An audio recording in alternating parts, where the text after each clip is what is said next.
Hello.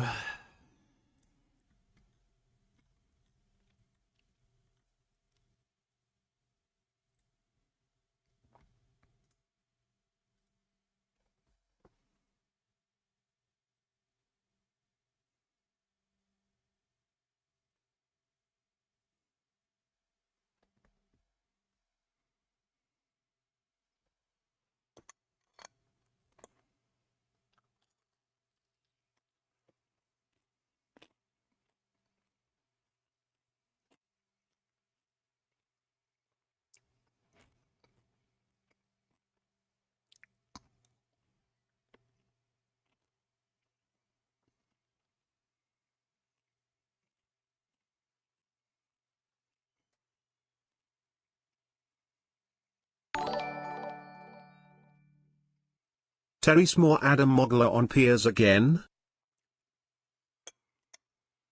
Well, that's nice. I have no interest in watching that. That dude is Ministers a for being complete retarded waste of time. It cannot be overstated just how politically illiterate and entirely nonsensical and retarded his fucking takes are.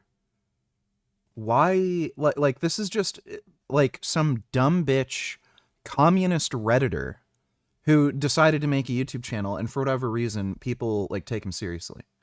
The guy is an absolute fuckwit. Completely and utterly useless waste of a fucking human being. He's honestly no better than the fucking Young Turks. Just completely and utterly worthless.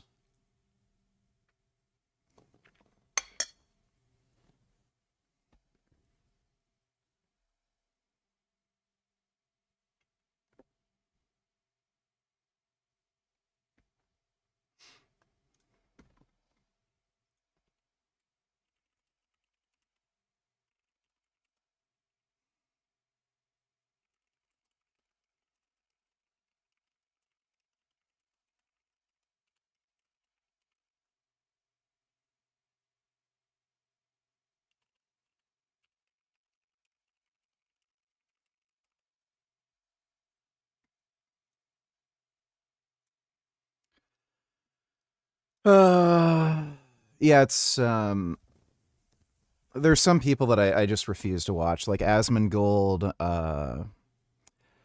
what's his name, Penguin Zero. Like, it's just, why? They're worthless. Like, literally cockroaches. I would actually rather save a cockroach than these people. Let's see, Frank Tufano, what's he up to? Nope, nothing new.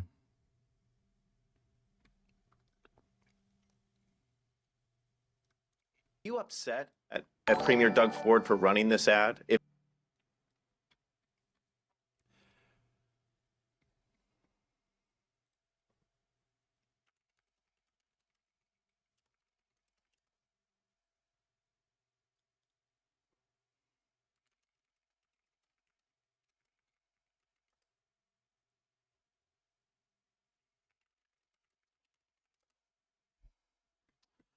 Dodo Nutella is true. You won't have to worry about Code Pink or other Palestine action groups vandalizing or destroying data centers if they're in space.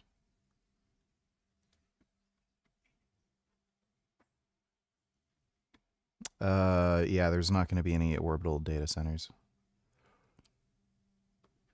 Dude, people are so out of this world stupid. Dumb, indoctrinated kids screaming. That link does not work. But thanks for the donation, Dodo.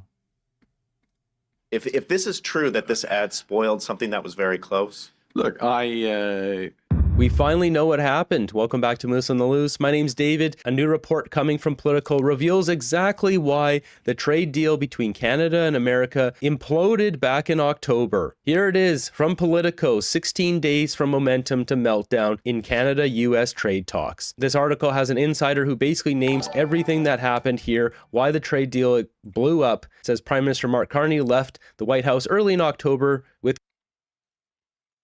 Dodo $2. Also, North Korea removed reunification with the South from their constitution. Does the signal shift in its geopolitical goals? That seems significant. Time and continues to motivate me is bringing our device to a lot of people that have unmet needs. We are constant. We and solve any problem. And children are all going to be. Well, that's cool. North Korea has rejected any notion of reconciling with its southern neighbor. Pyongyang has revised. I think this might have to do with the amount of defectors.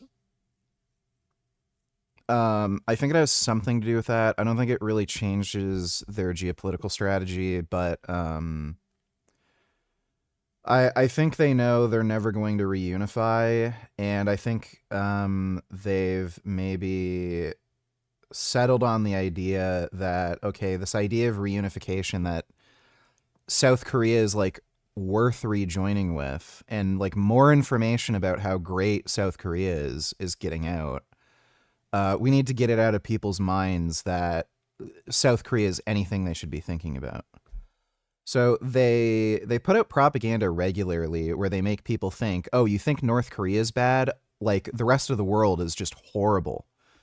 So it's probably just more in line with more of their like stupid propaganda. I don't think it means they're changing anything.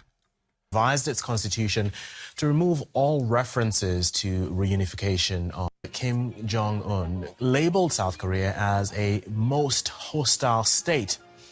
For decades, the North's constitution committed. Well, thanks for the donation, Dodo. Dodo donated $3. Look at that. A fox and a hound. The Fox and the Hound showed us how two different species could be best pals in the movies. We've been sharing stories about what makes Wild Adventure special. But a theme park in the Peach State is proving this can happen in real life too. It's crazy how they're just hanging out together right now. Absolutely. This is pretty much all day. It's the norm.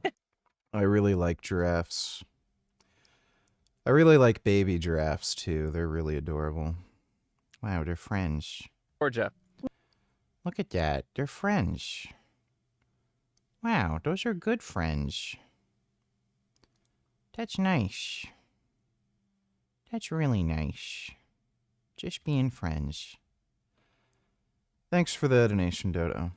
Canada and U.S. in reach of a trade deal. This appeared to be imminent. It says here inside the meeting, U.S. officials were enthusiastic about a possible agreement covering steel, aluminum, uranium, and energy. Canadian and American negotiators were told to put the framework on paper with the goal of finalizing an interim deal before American Thanksgiving. It was an awesome meeting, said Pete Hoekstra, U.S. ambassador to Canada. He recently told Politico, it went so well that President Donald Trump invited Carney and his delegation back into the Oval Office to show off the White House ballroom plans, even asking the Prime Minister for advice on the design. The Canadians were then ushered into a nearby office and offered Trump-branded memorabilia. During the discussion, Carney brought up Keystone XL pipeline, which would transport oil from northern Alberta to the U.S. Midwest. They almost jumped across the table to embrace their Canadian counterparts, said Hoekstra. They were thrilled. Going on here, it says the deal would have introduced tariff rate quotas on steel, permitting a fixed volume to enter at lower tariffs before higher duties applied beyond that threshold. According to an official familiar with the Canada-U.S. trade talks,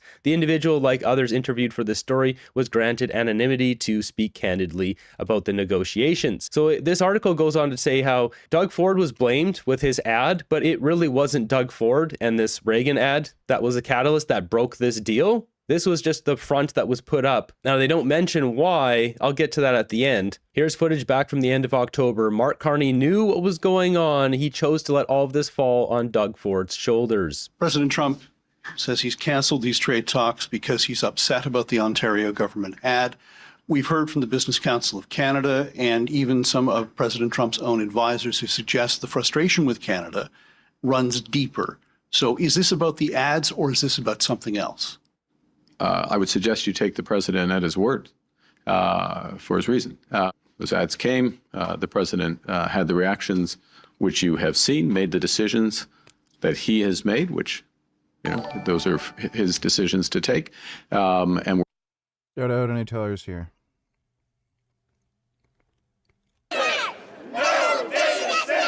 People are angry about data centers. What is a data?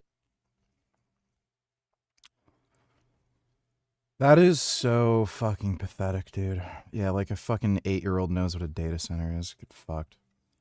Wow, let me see.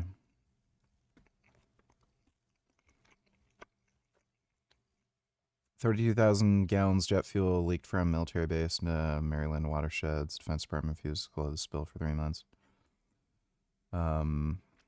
Okay.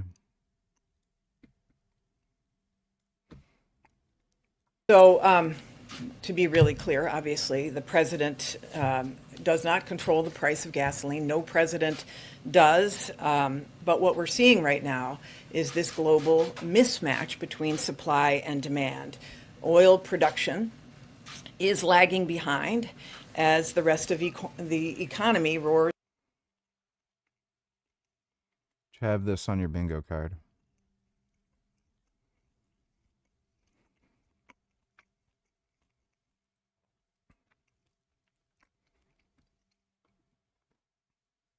I'm not surprised. Thanks for the donation, Dodo.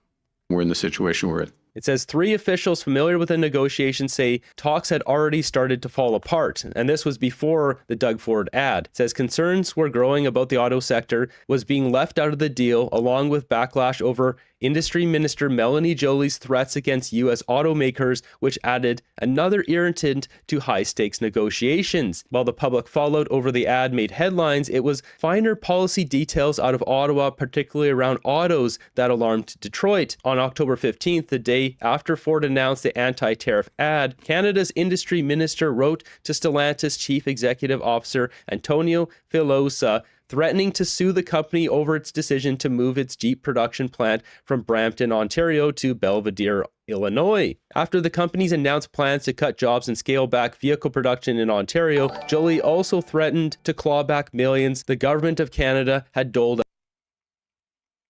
$92. Complicated relationship, but we are giving it another shot. I'm going to stack 2 peptides with opposite side effects to test whether the downsides cancel while the benefits stay. Here's the breakdown. Peptide 1, tirzepatide. The benefit, metabolic optimization. The downside, it raises my heart rate and can cause sleep disruption. Peptide 2, CJC 1295 DAC. Holy shit, who named that peptide? The benefit is it signals your body to produce more of its own growth. Yeah, that's dumb.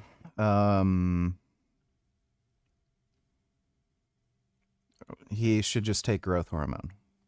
You'd get better sleep on just growth hormone. Growth hormone and IGF-1, which drives repair and recovery. The downside, it can blunt my blood glucose control and cause insulin resistance. Here's why this is interesting. Tirzepatide and CJC pull in opposite directions. Tirzepatide raises heart rate and improves blood sugar. CJC calms the nervous system but disrupts glucose. On paper, the side effects cancel out while the benefits should stay. So we're putting this to the test. I'm doing a 4-week protocol with doses increasing each week. As you would expect, we will be measuring everything. Weekly blood tests, continuous glucose monitoring, sleep, and a ton of other markers. Stay tuned. I'd say just take growth NVIDIA hormone. and Corning are pairing up on a huge announcement today that could totally flip the script for the AI build-out. Corning is building 3 new factories entirely devoted to products for NVIDIA in North Carolina and Texas. And while Corning and NVIDIA didn't share many specifics, it's likely the deal is worth tens of billions of dollars. This could be the big deal many analysts have been waiting for, the debut of a new technology called co-packaged optics. It could eventually mean NVIDIA replaces the 5,000 copper cables 2 miles worth inside its rack-scale systems like Vera Rubin with tiny glass fibers made by Corning, something that until now has never been accomplished at scale. Co-packaged optics would vastly reduce the energy needs of an AI data center because glass is far more energy efficient than copper. It also means lower latency for all those AI tasks because fiber optics can send data far faster than Why does this chick sound like she's an AI? copper, allowing faster communication between the hundreds of thousands of GPUs in an AI impulses of light at far higher. Corning is supplying millions of applications. And Well, that's cool. You cannot rape and colonize the world of brown people and then I don't fucking care. I really do believe that we could have models that are a country of geniuses in a data center in 1 to 2 years. One question is, how many years after that do the trillions in revenue start rolling in? And so we have this uncertainty, which is, even if the technology goes as fast as I suspect that it will, we don't know exactly how fast it's going to drive revenue. We know it's coming, but with the way you buy these data centers, if you're off by a couple years, that can be ruinous. We've had a polio vaccine for 50 years. We're still trying to eradicate it in the most remote corners of Africa. And, you know, the Gates Foundation is trying as hard as they can. Others are trying as hard as they can. That's difficult. I don't expect most of the economic diffusion to be as difficult as that, right? That's like the most difficult case. But there's a real dilemma here. And where I've settled on it is it will be... This guy's kind of a gay cuck. ...faster than anything we've seen in the world, but it still has its limits. Okay, that's great.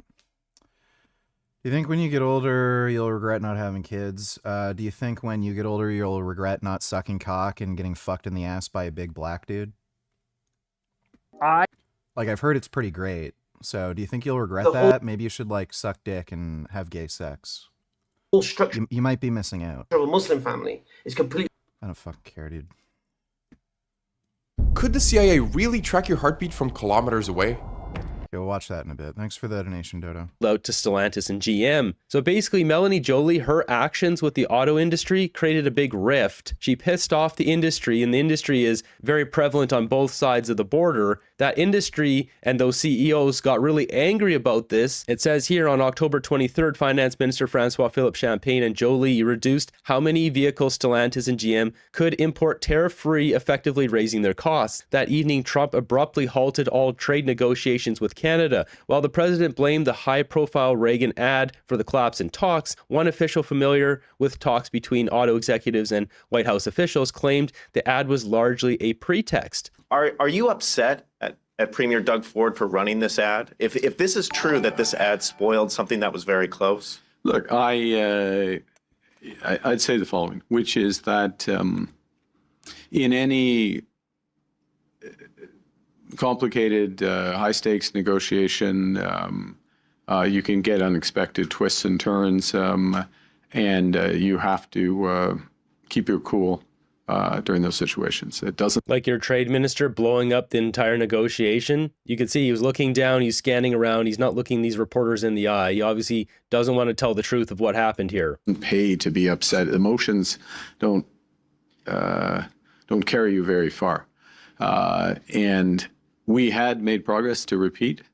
And we stand by the progress that had been made. The government of Canada does. And we are ready, when appropriate, to pick that up.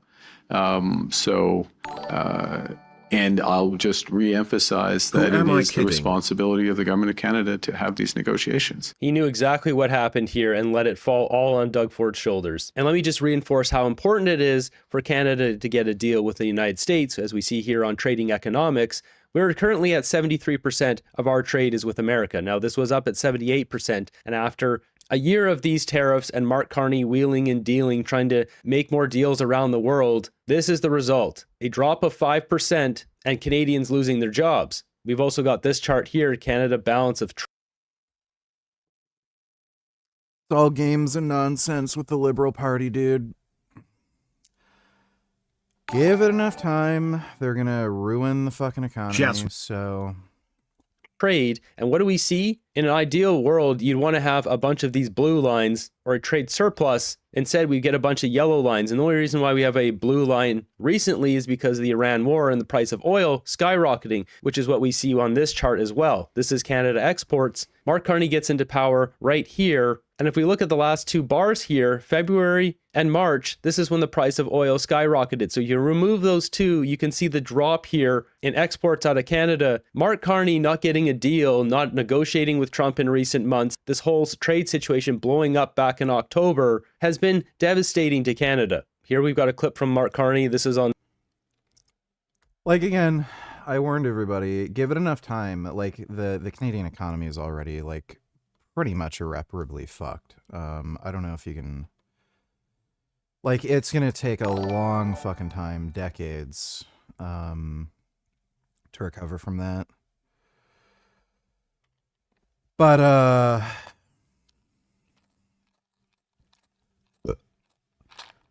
yeah, give it another couple years. Everyone will figure out it's a really bad idea to vote liberal, and they're just going to ruin things more, fuck everybody over, and then hopefully we can get the conservatives in, and then they'll let us buy guns again to shoot fucking criminals that the liberals created. On CBC, not just 4 days ago, of him once again blaming this on Doug Ford. Is Pat watching? We're really working Nah, I think she's sleeping right now. Thanks for the donation, jackass. to come together. Canadians want to work together. They are independent. I mean, they have their own responsibilities, and they're elected, and they make decisions, and sometimes it makes life a little more difficult, but that's... Did Doug Ford make life a little more difficult? With the ad? Yeah, well, yes he did. Yes, he did. I mean, but he knows that, and Doug, don't yell at me for pointing out the obvious, but that was true. But you know, on the other decision... This is not leadership, Carn.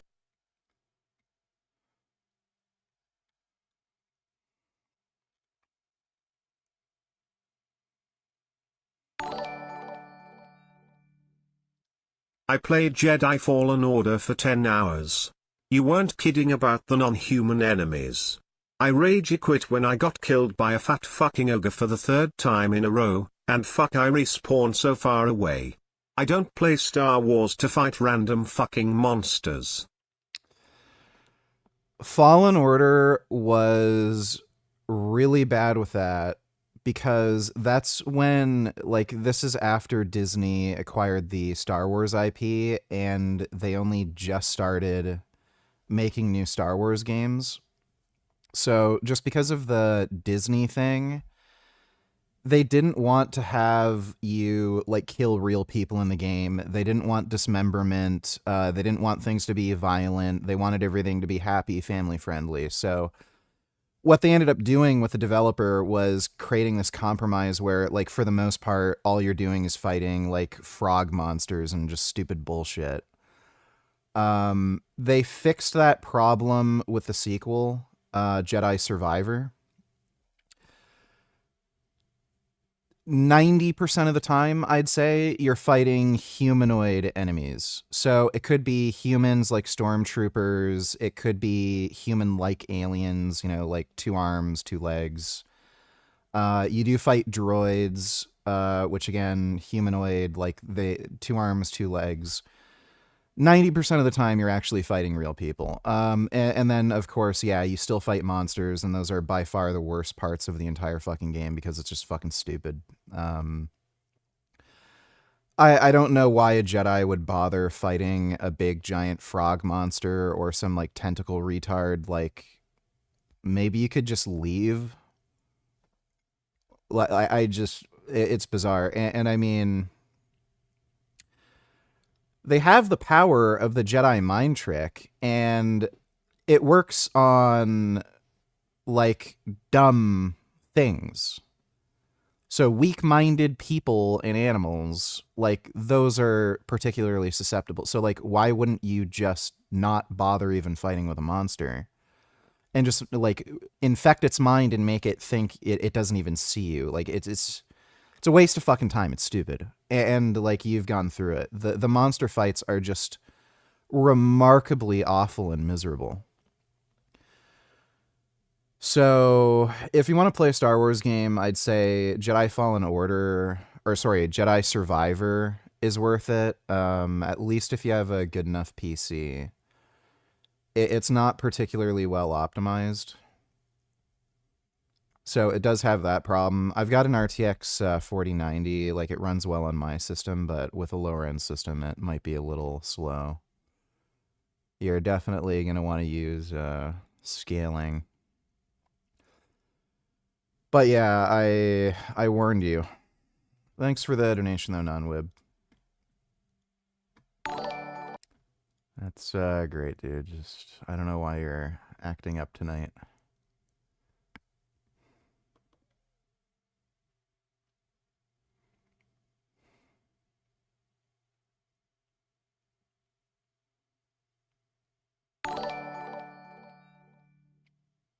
As I told you the other day, this man billionaire Tom Steyer is leading in the polls for California governor. Why is he cucking to Hassan? He is a billionaire who spent $145 million on his campaign. Well, Hassan lives in California. Californians are retarded. So I guess he figures it'd be helpful to his campaign. What I think is this. I think that this Israeli government has been trying to take over the entire country and expel the Palestinians and take over the whole thing, kit and caboodle. And that's what they've been doing for a long. Why is that a bad thing? Long time. It's absolutely wrong. Like, even assuming this is true, which it's not, why is that a bad thing? There's no question there, and they're willing to commit war crimes to do it. That's what I think. And that's been going on for a long time. So you don't want to make you're not committing to the term genocide. I don't actually, I think, you tell me if this is what it means, because it's sort of like socialism, if you excuse my saying so. Mm-hmm. Do I think they're trying to kill all the Palestinians? No.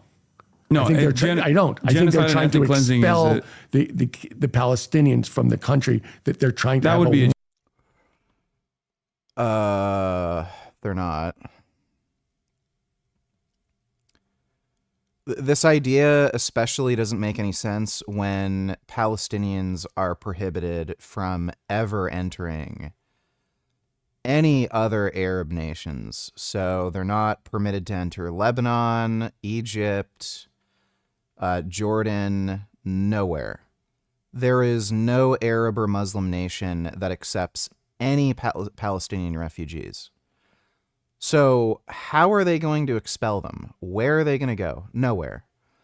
I guess Canada or like some retarded countries in Europe take in a few and then like infinitely give them fucking money so that they can suck off our taxes. But like other than that, where you got a handful coming in here and there, there's nowhere for them to go. So like, what the fuck is he talking about? It's just stupid. One Genocide. state. That would be genocidal intent. I don't know what that is, but that's what they're trying to do. That is a genocidal intent. They're clearly trying to take over the West Bank. Making people leave is genocidal. So if like Hitler had never gassed the Jews, he just said, all of you just go to Israel. We don't want you anymore. Leave. Get out. And they all left and moved to Israel. We'd be calling that a genocide? We'd say, we'd refer to that as the Holocaust? Like, these people are just fucking deranged, dude. Thanks for the donation, Dodo.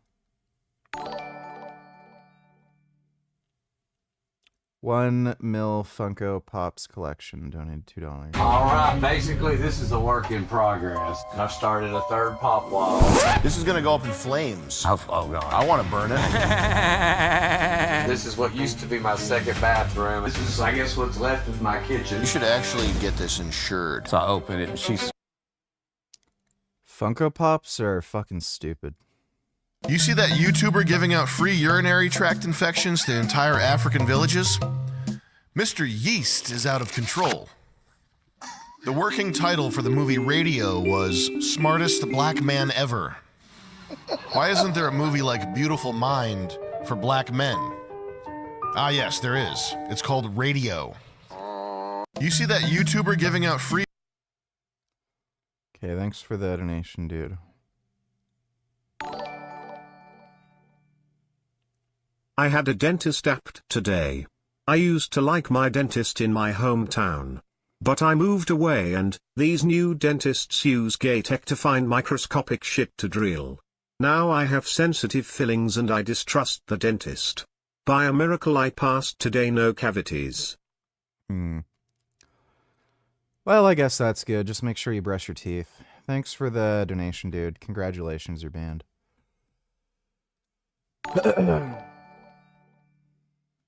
What do these SJWs have against violence? In movies and TV shows and video games, VG? They're gay retards who don't want anyone having fun, so... That's what they do. Thanks for the donation, though, Dodo. Star Fox Remake. I love how this is a Nintendo Switch 2 exclusive, and I'm going to have to wait until there's a Switch 2 emulator to play it. Dude, that looks sick. Fucking Switch 2 is just a fucking joke. I'm completely and utterly done with consoles at this point. Like 100% fucking finished.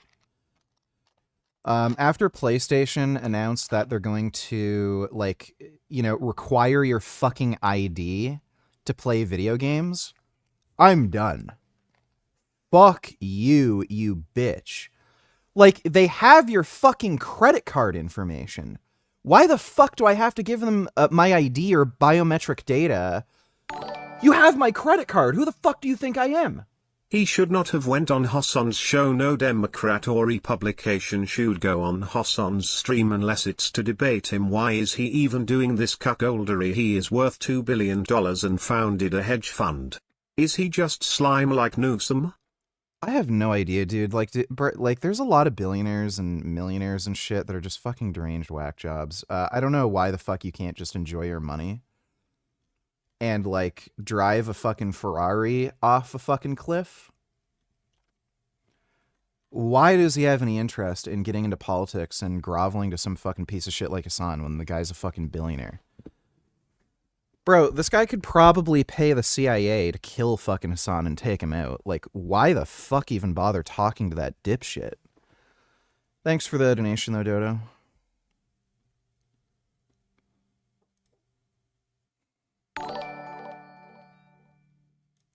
Last night I visited Pat. I made her horny by arguing with her, then she pulled her penis out and fucked me in the hole where my penis used to be. It was hot and she said she doesn't need you anymore because I do a better Vegan Gains impression anyway. Think you're talking about a different Pat. Thanks for the donation, though, non-wib. These stupid Switch controls are just fucking stupid.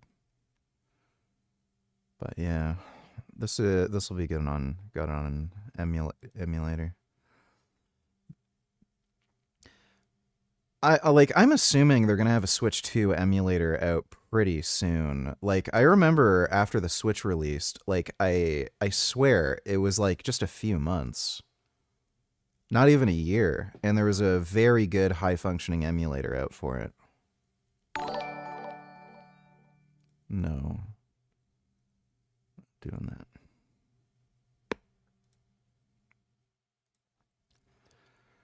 Dude, that looks so fucking sick, bro. I love Star Fox. Like, Fox McCloud and shit is just sick. And Crystal, his girlfriend from the Star Fox Adventure game. I would not describe myself as a furry, but I would fuck the shit out of Crystal from Star Fox. Let's see.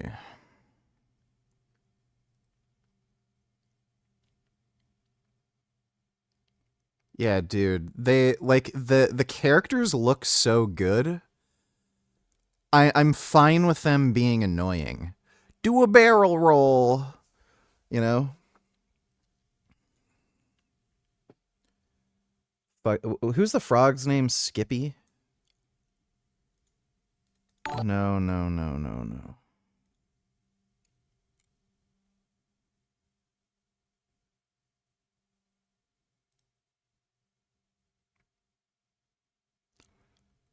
Oh man, Falco looks so sick.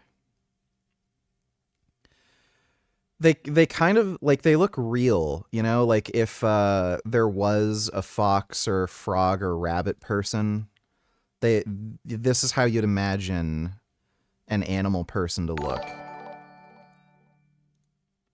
Furries are such creeps, VG. Yeah, a lot of them are. Weird, creepy freaks.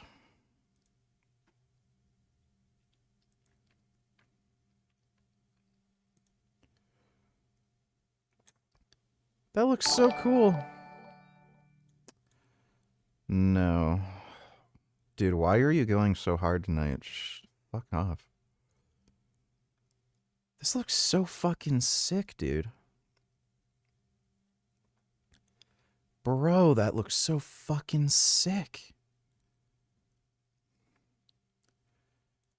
God damn. Why can't I, like, save the image? Or, it's fucking weird.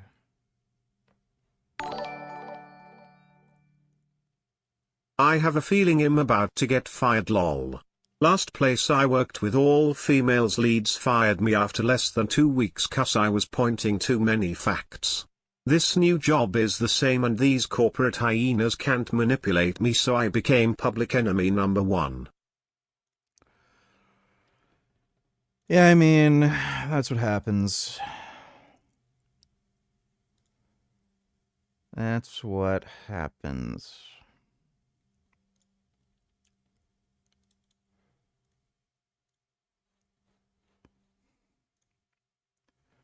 Gotta send some of this shit to a buddy of mine.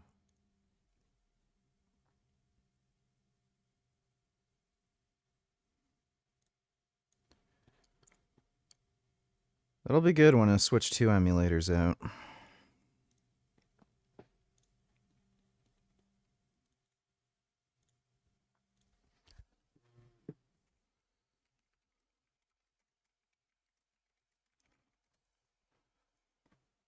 Fucking hate consoles, they're so fucking stupid.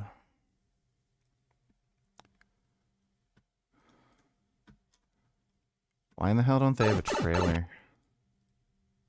Oh, they do. They have footage.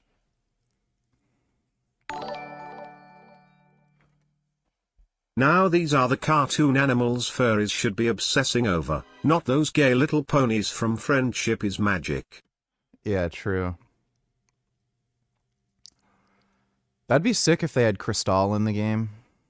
They're probably it's Star Fox 1, so probably wouldn't, but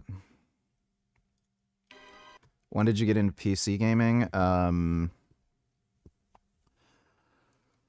think it was middle of high school.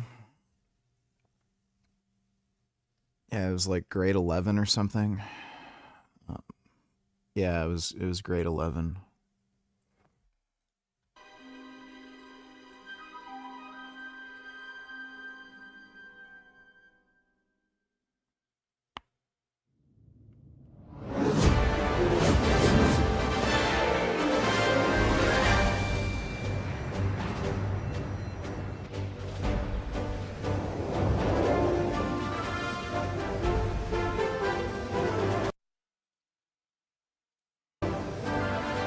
Atmospheric entry complete. Extend the wings.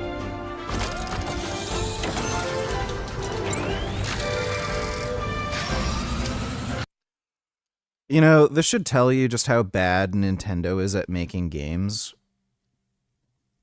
They have not been able to make a good Star Fox sequel. And the best they can do is remake a game from the fucking Nintendo 64. And that's what people get hyped about. How many console generations is that? Like, then we went from GameCube, Wii U, and then the Nintendo Switch. And then we're on the Switch 2. 5 generations later. And they're remaking a fucking game from, like, when was this? Like, it was 90-something, right?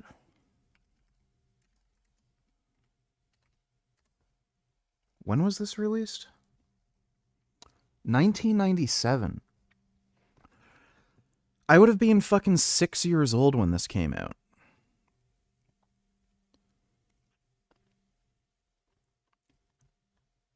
Like, it's crazy that Nintendo sucks that bad.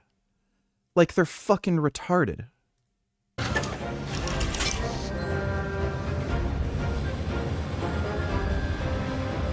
G-diffuser systems check. Sound off, team. Slippy here. So far, so good. That looks. This is Peppy. All systems go. Falco. Dude, this just looks fucking incredible. I love the character models. Here. G-diffuser seems fine. Let's go already. Enemy targets up ahead. Oh, Fox was always my main in Smash Bros. Fox was so dope. Let's rock and roll.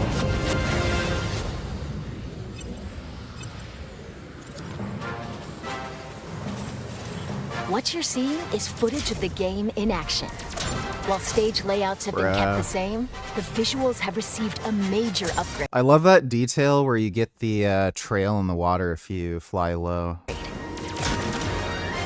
Slippy, stay in formation. Banter between characters is also back. Now you've done it, Slippy. Bogey on your tail.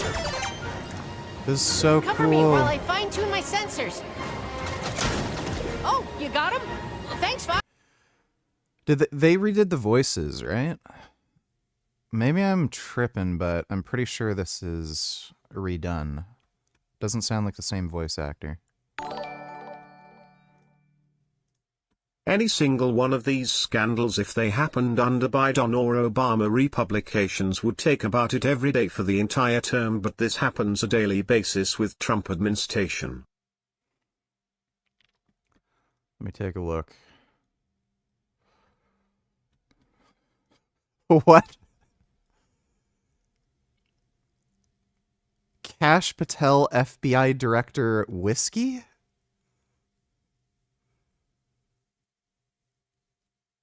What the fuck?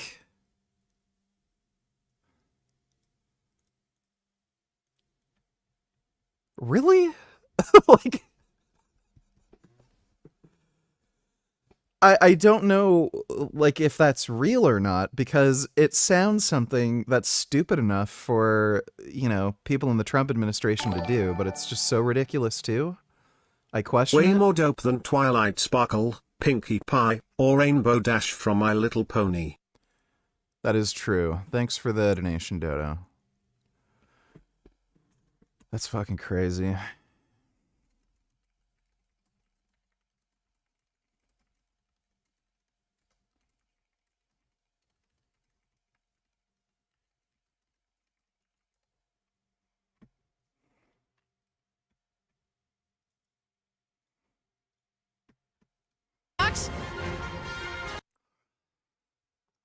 I used to have dreams when I was a kid where I'd murder Slippy the Frog.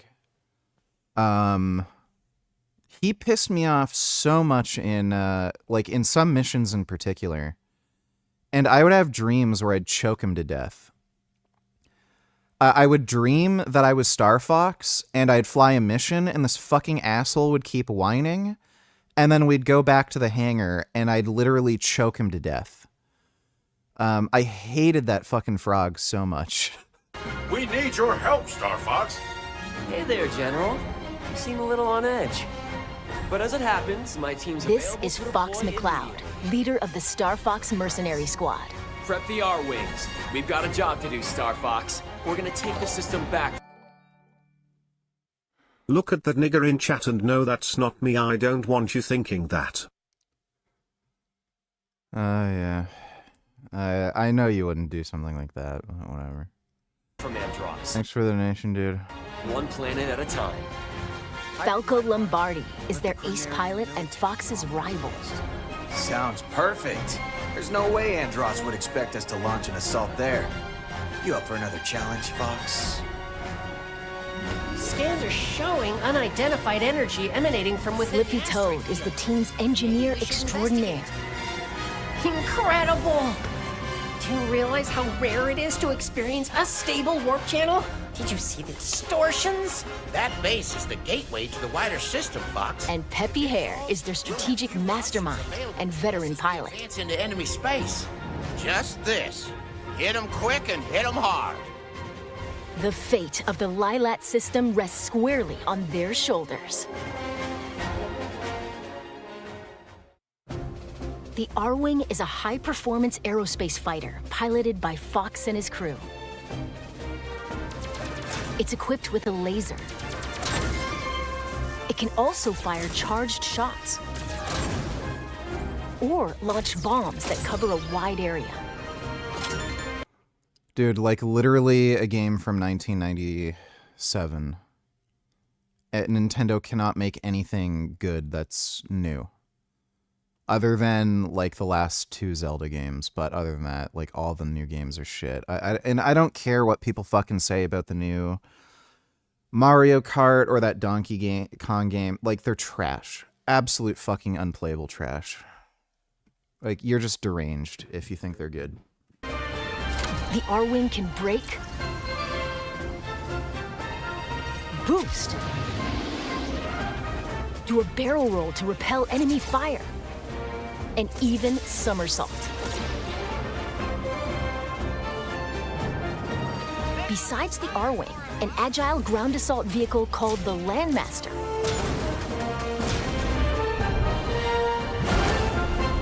and a modified exploratory submersible called the Blue Marine can also be piloted. Am I nuts, or was this not in the original game? I haven't played it in so long. Was there a submarine section in the original game? Depending on the mission. Impressive work, Star. The campaign will take you to diverse planets as you seek out the enemy's stronghold to restore peace in the Lilat system. Corneria. Oh yeah, dude, the new Metroid Prime was just horrendously, horrifically awful. As soon as I saw gameplay of that game, I was like, this isn't a video game. I mean, Doom on fucking MS-DOS like had better, like it doesn't have shooting mechanics. It just auto aims for you. There's like 3 enemies on screen at any given time, like nobody. And you just move forward. There's literally no gameplay. And the fucking character, like that obnoxious sidekick character the entire time. What the fuck? It's hilarious that that game is so fucking bad. Even like hardcore Nintendo fanboy fuckwits are like, yeah, this is trash. But like every game they make is just pure fucking garbage. The best Nintendo can do is make some like fun, like stupid games, like kind of guilty pleasure type games. Like I remember playing that Resident Evil shooter thing on the Nintendo Wii. I can't remember what it was, but it's like a light gun shooter. Those games are always fun. Like they're not like game of the year material, but like they're fun little guilty pleasures where you just fuck around, you know? Like that's all they can do. They can't make really good, great, you know, experiences like well, not GTA, like anything before GTA 5, Last of Us, Uncharted, Gears of War. Like they can't make anything that's like truly great. They just kind of make fun little slop, and the rest of their library is just pure slop garbage. And again, the one exception is the last 2 Zelda games. That's it. All the rest are just pure trash. Is a plan. Sega is better than Nintendo. Yeah, they are. Thanks for the donation, Dodo. Teeming with life and the beating heart of the system. Ficina is a frozen planet with most of its surface covered in ice and snow. Get your own target, Fox. Solar is the Lilat system's scorching hot second star. And Zoness is a deserted, polluted ocean planet that was stripped of all its natural resources. Cool your jets, Cat. There's also an asteroid field to navigate. Persistent laser tech! And the inside of a nebula. From planet surfaces to outer space, a variety of stages await. with free-flying dogfights in all-range mode. Unit, don't let anything through. That flash And massive boss battles. You can look forward to intense aerial combat. We did it. All units, disengage. Depending on the objectives you complete, the number of enemies shot down, and other factors, the route you take through the system may change. Replay stages with a different approach to find ways through that are off the beaten path. You'd better be right about this, Falco. I say we trust Falco's instincts. You worry about your own. Plenty of new cutscenes have also been added. These include never-before-seen mission briefings between stages, allowing you to learn more about the characters and the Star Fox universe. Fall in, team. How are we doing? You can choose between easy, normal, and expert difficulty settings. When playing on easy difficulty, your shield gauge will be longer, and your lasers will remain powered up, making it ideal for novice pilots. In challenge mode, you can replay stages you've already cleared. Complete a variety of objectives that bring new challenges to each mission that you won't find in the campaign. Defend the Allied fleet! Don't let any of them pass them! Break through! We'll find out who's coordinating this attack. Take on these challenges on either normal or expert difficulty. Battle mode puts you in 4 versus 4 dogfights. Players are split between Team Star Fox and Team Star Wolf, then compete to earn the most points by— Dude, Star Wolf looks so cool. Oh my god, these character models are so fucking good. Team Star Fox and Team Star Wolf, then compete to earn the most points by clearing missions and taking down foes. You can select from 3 stages, each with its own rule set.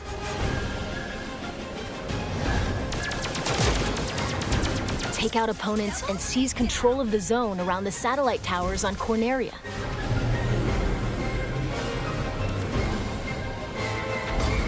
Star Fox Yeah, the only problem with a game mode like this is you have to play it with Nintendo Switch Online, so you're basically only ever playing with complete retards. completed the objective. Collect as many energy crystals as you can while dodging meteorites on Ficina.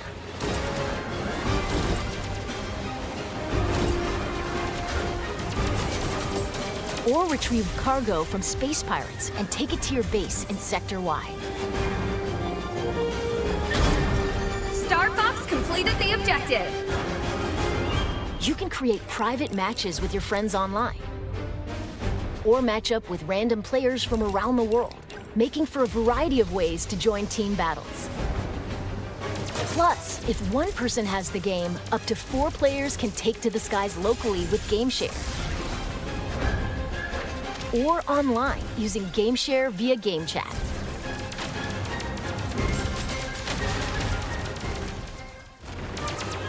By holding your Joy-Con 2 controller like a mouse, you can seamlessly swap to mouse-controlled targeting for intuitive aiming and steering.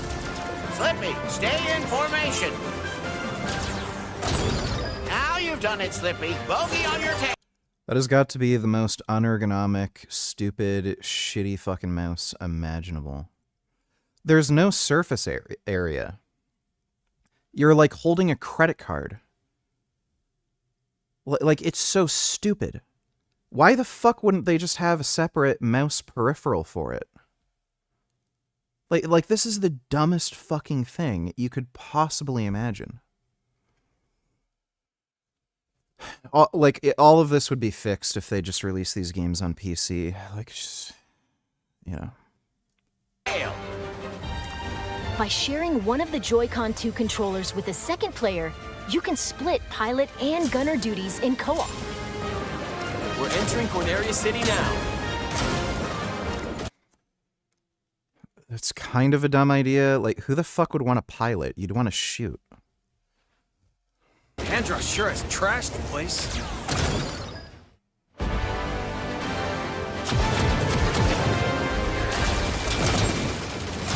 I'll target the lights on the left. You guys go right. Hey, Cat. Oh my god, and her name is Cat. Wow. Oh my goodness. It's a trap. Take him down. Don't crawl back under your rock. A swarm of lowly flies. Get ready, team. We're approaching Venom airspace. Terrible videos don't need $2.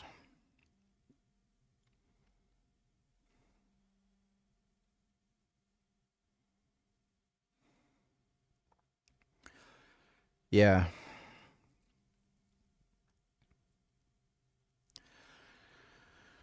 Three-round burst is stupid enough. It's... burst fire weapons are just so fucking dumb. But, yeah, imagine being stupid enough to make 25-round fucking magazines for a 3-shot burst weapon. Out of this world fucking retarded. You can't get stupider than that.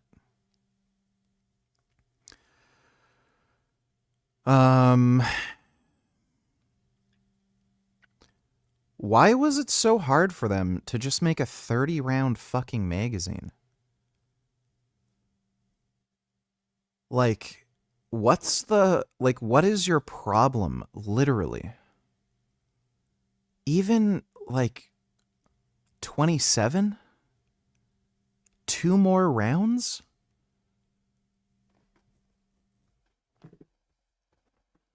So, yeah.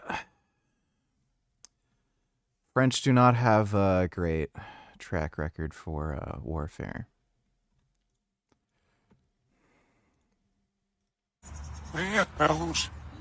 Молодец. Молодец какой. Молодец. Пока. Молодец. Сейчас очень много снимается сказок. Русь, ты меня перебиваешь. Wonder if you can get a crow to speak Mandarin. Ты в курсе? Конечно. Конечно.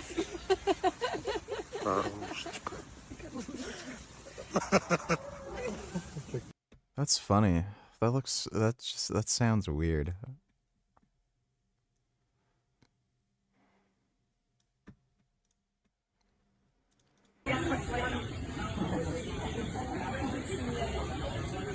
Hey, don't fucking scream at me! You're gonna fall out of my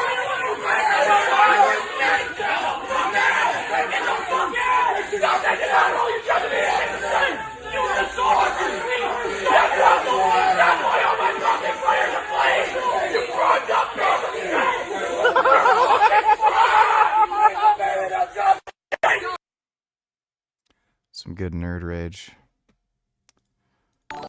Thanks for the donation, terrible videos.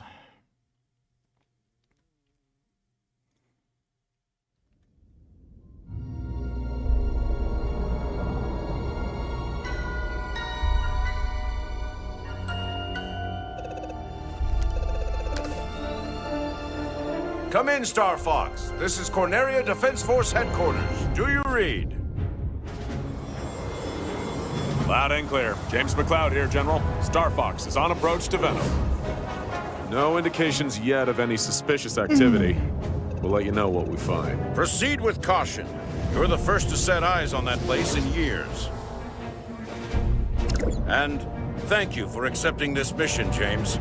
You're the only one I can trust. General Pepper, do you read me? Something's jamming long-range comms. Stay sharp, team. Why is his voice different than the other trailer? Are you seeing this, James? According to my instruments, the atmosphere is highly toxic. And we're doing this job for next to nothing? We're supposed to be mercs, not chumps. There's more at stake here than our bottom line, Pigma. Yeah, sure. General Pepper says his people have detected signs of activity on Venom's surface.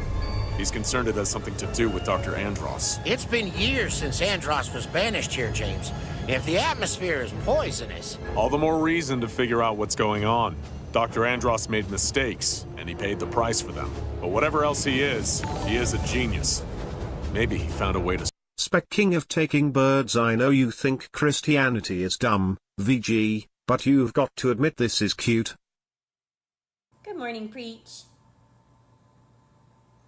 He has decided he wants to nibble on my ear during reading time today, huh, Preach? Oh. Yeah? Yeah. Okay. So today, as you nibble and prune, we're going to read out of Luke chapter 19, starting at verse 1. We're going to read about Jesus and Zacchaeus. Yes, it's going to be a great story. Are you ready? Do you want to? What do you think? Oh, you just want to love I do like that parrot.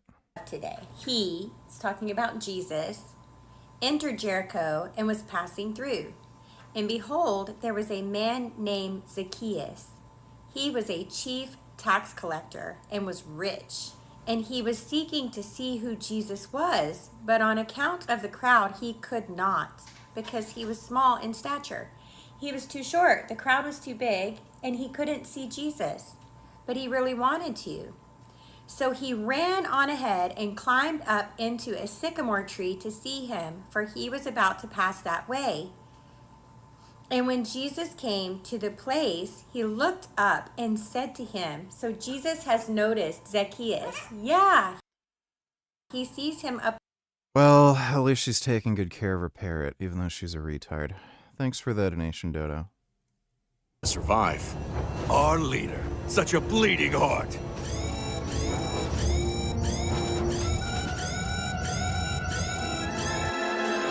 He looks really cool in his sunglasses. Where'd they come from? Defensive formation! Pegma, where are you going? It's like you told me. I'm getting into formation. You two-timing swine! What can I say? My new boss pays better. Did you skip my donation? Yeah, I did. You know why, you fucking asshole.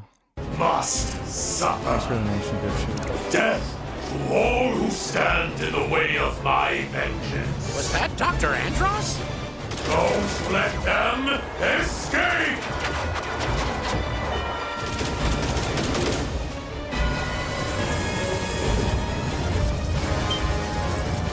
I can't shake him.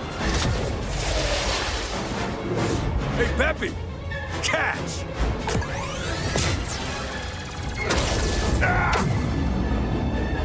James!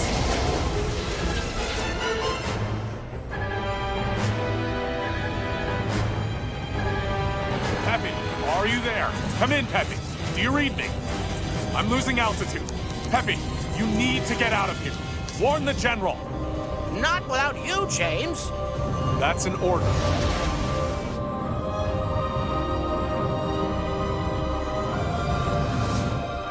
And Peppy, keep an eye on Fox.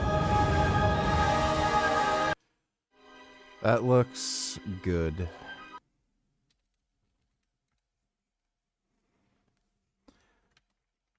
I wonder if there's any other footage. I want to see more of Falco. And Starwolf.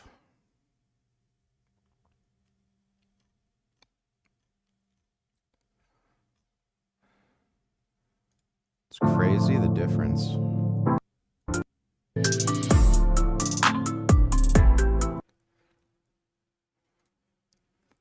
Look at this shit.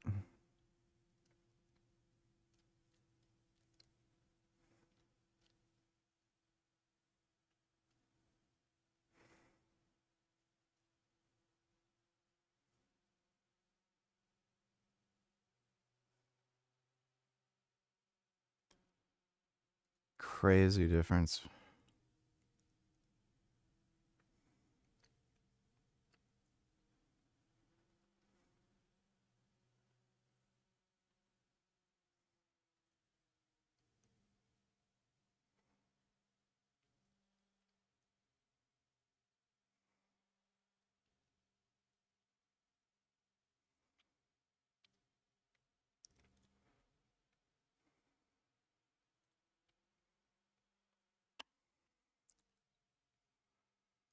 Carney's not leading. He never takes responsibility for his own failures. Goes on to That's just the liberals. That's what they always do. say here that now they had to pay a tariff to bring cars into Canada, both Stellantis and General Motors, and that's what's really triggered them and sent them to the White House. The official who familiar with the conversation said. The official alleged the real issue had to do with mounting frustration within the auto sector over how Ottawa was handling the file, a view echoed by two other officials, one of whom said the breakdown had more to do with industry anger over the Canadian government's posturing on autos. So the way Carney handled things and the way Melanie Joly handled things, the Canadian government, the Liberal government handling things, was the real problem here. Threatening to sue, yanking the companies around, not properly negotiating, and then instead they blamed it all on Doug Ford. And you can see Doug Ford is taking heat for it, tanking the polls. Now, that's not directly related to that, obviously, the stuff with the jet more recently. But I mean, Doug Ford has been taking hit after.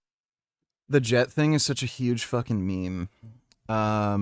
Premiers have to travel across the country all the time, and they all use private jets. Other provinces have bought fleets of private jets. But, oh, the one conservative politician in Ontario, oh, how dare he do the same thing all the other liberals are fucking doing in every other province. After hit here, pretending to be Captain Canada, and he was an easy out for the Liberal Party. They could just point it all at him and say it's all his fault and not have to take any blame for this. Goes on to say Joly didn't respond to the claims, neither did Canada-US Trade Minister Dominic LeBlanc, though his office said in a statement he has a goal of getting the best deal for Canadians and families. One of the officials based in Canada said Joly's actions inflamed a very important ally, noting that US automakers have been key partners in making the case for integrated cross-border supply chains. It's not going to be Canadian politicians or Canadian businesses that convince US lawmakers or President Trump to eliminate tariffs and get back to free trade, the Canadian official said. It's going to be American businesses, and we have to be very, very careful on how we treat those partners. Melanie Joly pissed off key members of the business community in America, and this whole thing completely imploded. Going back to October 28th, 2025, this is Pierre Poilievre's press conference in Parliament. And what did Pierre say? He got this whole situation right from the start. So the topic of Doug Ford, I'm wondering what you think of how that was handled, whether or not that ad should have been pulled faster. It's a good question for Mr. Carney. Mark Carney. Do an impression of a parrot annoying everyone by taking about Jesus.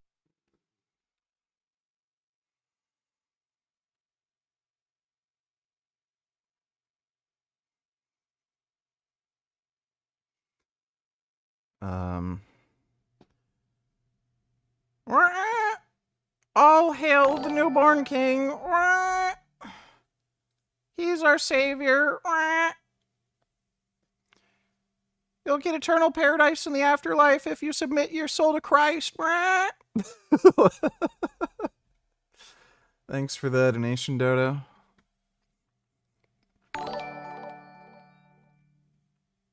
What does your mom think about Pat? And did she warn you against marrying her? I guarantee you'll marry her and regret it later. 75% likelihood. If I could bet money on that shit, I would. Because you don't learn from your mistakes and you're retarded. My mom really likes Pat. She thinks she's smart and pretty and nice, which she is. I love Pat. I'm gonna pet Pat. Thanks for the donation, 21st. Approved the ad. And then he claimed, after the ad started running, that the ad was the reason why no deal happened. So it's time for Mark Carney to come clean. He claims he was on the verge, once again, claims that he was on the verge of getting a deal. Then he approved the ad, and then he blamed the ad for the fact that there is no deal. So the reality is that premiers are stepping up to fill the void left behind by Mark Carney's broken promise. He said he would negotiate a win. He said he would have a deal by July 21st. Still no deal. Still no win. Still no elbows. Still no jobs. If I could. And now Mark Carney is looking for someone to blame for his broken promises. And he's blaming an ad that he approved. So it's time for Mark Carney to stop blaming others and start keeping his promises. His promise being that he would get a deal, that he would lower the tariffs, and then he would get the job done. He has not done that. He said it right there. He blaming someone else. Pierre called him out, blaming Doug Ford when really this all fell on Mark Carney's shoulders. Melanie Joly was not fit for the job, and Canadians have been the one to pay the price for this. He goes on to say Canada, US, and Mexico now must decide on July 1st whether to renew United States-Mexico-Canada agreement for another 16 years. Otherwise, talks would continue until issues are resolved or the pact expires in 2036. We understand that there are conversations occurring, To be but fair, that they're Pat is not far more robust. respectable They're certainly than the not previous sitting one, down so and I can understand why your mom likes her. The difference in personality between the two is staggering. Nonetheless, she'll become fat and lazy when she marries you. That's how it always goes. No. Thanks for the donation though, dude, but that's nice you're saying that about Pat. I appreciate that.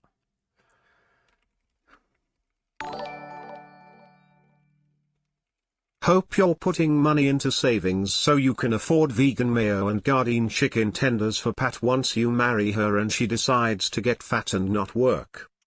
Don't think that's going to happen, but thanks for the donation, 21st. Dealing with issues, one of the officials said. They're not really negotiating is what this insider is basically saying. Melanie Joly pissed off the auto industry, the businesses in America, and these American companies went to Donald Trump and complained about how Melanie Joly, the key figure in this story, as well as Dominic LeBlanc and Mark Carney, have been handling negotiations here. They pinned it all on Doug Ford to take the blame. Obviously, they're not going to let this slip out because it'd be bad for Carney in the polls. Kid Boo donated $2. Let me see.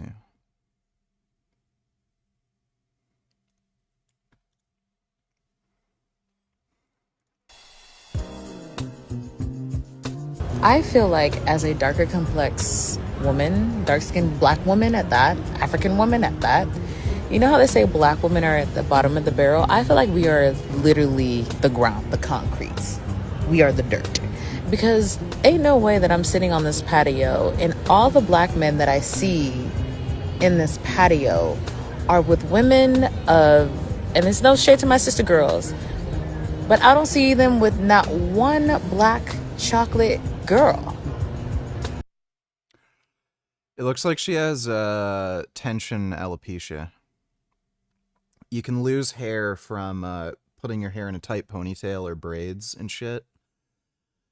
I don't know if she just has like a really recessed hairline naturally, but it looks like she has tension alopecia from whatever way she had her hair. Because like her, I don't even think I'm that bad. Like her hairline is way back. It's further than mine. They're all fair skin, light skin, or not black. And this is Atlanta. This is supposed to be chocolate city. You want to know the only time that I have seen a black girl this whole time I was sitting here was walking with a white man. Like, to be real, Tommy Sotomayor does have a point. Like, there's a lot of black chicks that are just insanely ratchety and annoying. That's the only time that I saw a darker complex woman that looks like me. There's a lot of beautiful black girls, but yeah, a lot of them are also ratchety and annoying as fuck. Okay, young lady, let me hit all y'all with a fact that most of y'all. Dude, what's funny is Tommy Sotomayor, as far as I know, exclusively dates black girls. I don't know if he's ever dated a white chick. All the fucking girls I've seen him fucking with are black. And then he just talks shit about them all the time. I don't want to admit, but the world knows it's true. Dark-skinned girls aren't as pretty. It is not my job or any other man's job to go around and give you the attention you wish you had. See, what you did was you went out and you saw white girls and light-skinned girls get attention that you felt like you deserved. That's the difference between a woman and a man. See, men don't go around and saying, I'm old, I should get the same attention as the younger man. I'm short, I should get the same attention as the taller man. I'm fat, I should get the same attention as the skinnier man. I'm broke, I should get the same attention as the rich man. We don't do it. Y'all get to tell us all the things you don't like about us. We got to accept it. And yet you get to tell us we black and we in Atlanta, chocolate city. You should like black, dark-skinned women like me. I don't know why we don't get the same attention. Yet you. he's saying it without saying it. He's literally saying black women are inherently less attractive because they're black. I don't know why this guy is dating so many black girls then. Like, is that the best he can do? And, like, he's not the most attractive guy. Like, he's overweight and shit. But, like, I've seen the weird porn video that was uploaded to X. He has a big dick. Like, that has to count for something. Like, surely there's some white chick out there who will fucking date, you know, a not so great looking black dude with a big dick. So, like, why is he saying this when he only dates fucking black chicks? When you see a light-skinned man, you go nuts. If a white boy say he like you like a laundry of that chick, all dark-skinned women in agreement sit up there and say, we pretty because y'all find a laundry of pretty. Common sense is if you really were pretty dark-skinned women, you know what you never have to do? Ask to be acknowledged. When is the last time pretty had to ask people to acknowledge it was pretty? See, people give dark-skinned women sympathy credit, sympathy votes. Yeah. Dude, Tommy Sotomayor is just a fucking unhinged weirdo. He's funny, but, like, it's some crazy shit. That looks really hard. Bouldering's fun. I get it. That's a funny joke. Thanks for the donation, Kid Boo. Depressed and repressed. I wonder where the closest rock climbing gym is to me. Let me see. It'd be fun just to do for, you know. Damn, pretty far away. Closest one is Altitude Gym in, I think, Canada. Yeah, Canada. That's pretty far. 46-minute drive. There's actually a climbing gym in Guelph that I was planning on signing up to, but the pandemic hit and then it shut down. And then when it opened back up, they closed it down right away because they were doing renovations. It's kind of lame, but it was right down the street. It would have been really convenient. Let me see. It's become pretty apparent that Keir Starmer seems to generally dislike the native British population. But if you really want more evidence of this, you need look no further than the man that Keir Starmer decided should be the most senior lawyer in the country. And who did he pick for this role, the role of Attorney General? He picked his old mate, Richard Hermer. Now, Richard Hermer is a very interesting character because Richard, well, he's represented just about every anti-British interest you can think of.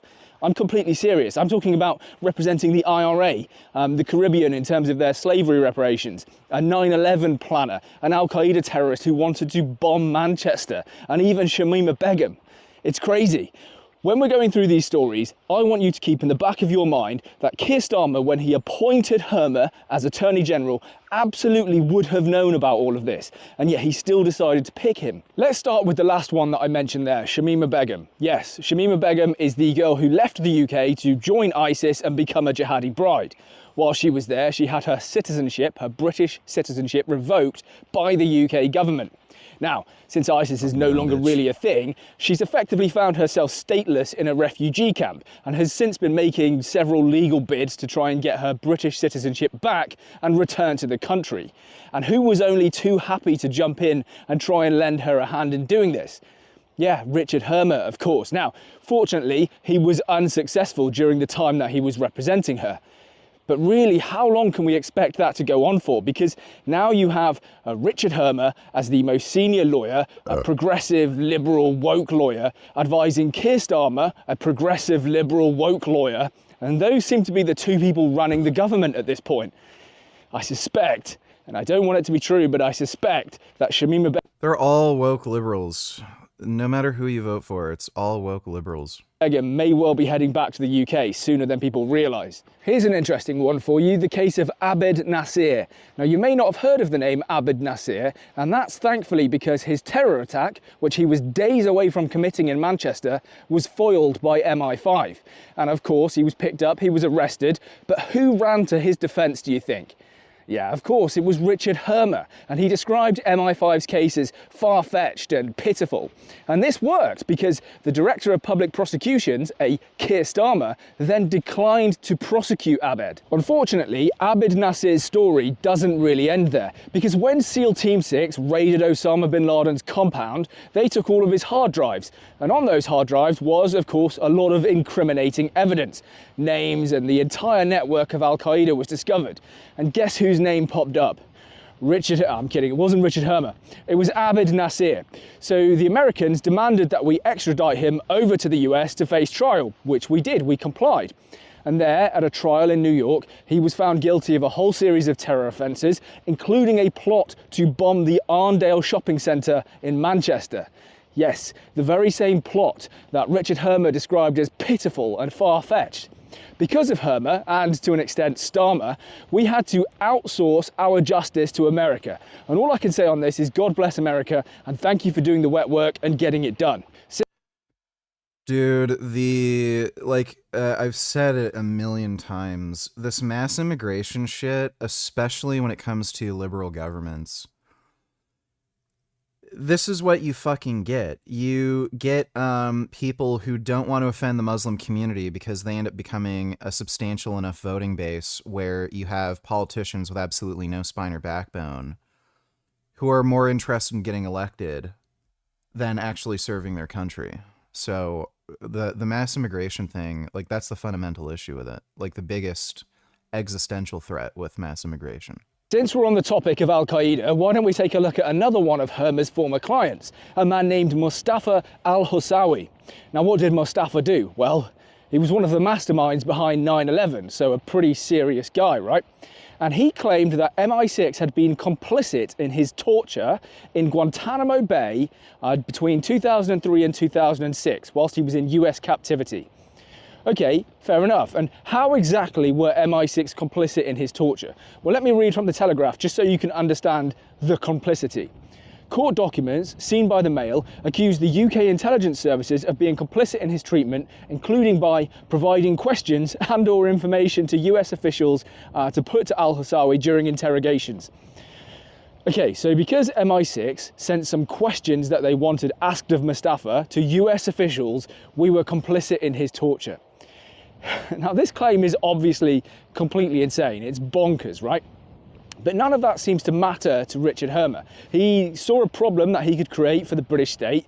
He could really be a thorn in the side, maybe even extract some capital out of the British taxpayer and give it to a terrorist. And he saw that as a great opportunity, so he jumped in, got involved, and decided he was going to defend Mustafa. This is despite the fact that Mustafa had already pleaded guilty to 2,900 murders. Next point, I recently made a video about Caribbean nations who were demanding slavery reparations from Britain. Now, I'm not going to go into all of the details of that topic because I covered it in that other video, but I bring it up here because, well, Richard Hermer himself got involved in this. And you might be thinking, well, that's great, surely he defended the British people against these absurd claims of demanding slavery reparations. The only reason they're doing that is because they're broke. From 250 years ago. Not quite. You see, he worked with CARICOM, the Caribbean community, to build a case against the British state so that they could try and adjudicate this through international... These are communists. This is the white guilt bullshit that comes along with communism. National courts and try and extract capital out of the British people, their taxes, and send it to the Caribbean. Again, as he always seems to do, Richard Hermer took the anti-British side, or at least the anti-native British side, right? This just seems to be a pattern, a trend with him. And how much do you think they want, by the way? £18 trillion, which is clearly absurd. It's Diane Abbott sort of mathematics have gone into producing this figure. Totally insane. Even 2% of that amount would completely bankrupt Britain. But I guess Richard Hermer just doesn't really care. He's either doing it because he just wants the money, right? He just wants the paycheck, or he's doing it, I think, and I think this is why he's doing it, because he hates the British people, the British history and all of that good stuff, and he just wants to punish us. It's psychologically and philosophically driven. But I will let you make your own mind up about Richard Hermer. We're not done yet. Here's one for the slightly older generation. Gerry Adams. Gerry Adams was a member of the IRA, the Irish Republican Army. And the IRA, they conducted a series of bombing attacks and terror attacks against the British people. I should stress, by the way, Adams denies that he was ever a member of the IRA, but pretty much every scholar and historian agrees that he was. Anyway, why do I bring this up? Well, because one of the victims, or actually 3 of the victims of a bomb attack that was conducted by the IRA, they made a claim in court for damages against Gerry Adams for his role in the IRA. Which side do you think Hermer took to defending? Yeah, it wasn't the victims of the bomb attack, the anti-British bomb attack, of course not. It was Gerry Adams. You can't make this up. Just case after case after case, right? And I can't believe that this guy is our Attorney General now. This story with Gerry Adams actually runs a little bit deeper than this, because Adams and other former members of the IRA were trying to sue the British state over the last few years on the grounds that the minister who signed a document allowing them to be imprisoned was the wrong minister, okay? And so because of that technicality, that legal loophole, they could now sue the British government for unlawful imprisonment. Interesting. Now, as much as I loathe the Tories, they introduced some legislation that would have effectively just shut this off. They stopped it. They just weren't willing to allow IRA anti-British terrorists, right, to sue the British state for damages. But what did the Labour Party do when they took power? They repealed that Tory-introduced legislation because apparently it conflicts with the Human Rights Act or something, right? And this brings up a whole question. Who advised Keir Starmer to repeal that act, which now allows the IRA and Gerry Adams and those sorts of people to sue the British state for damages for imprisoning them, even though they're anti-British terrorists? Who advised Keir Starmer to do that? Was it Richard Hermer? Well, he was asked about it, funnily enough, and he didn't give a straight answer. He wouldn't say on what matters he'd recused himself. I find this fascinating. I think there's some really deep and interesting questions there that really do need to be answered. I'll add to this. Because the Labour Party and Keir Starmer have now repealed this law, Gerry Adams and his ilk can now continue with their claims against the British state. And if they're successful, we as taxpayers will be liable for £3 billion going to former members of the IRA. It's utter insanity. It's totally crazy. And it just makes you wonder, like, what on earth is going on in government right now?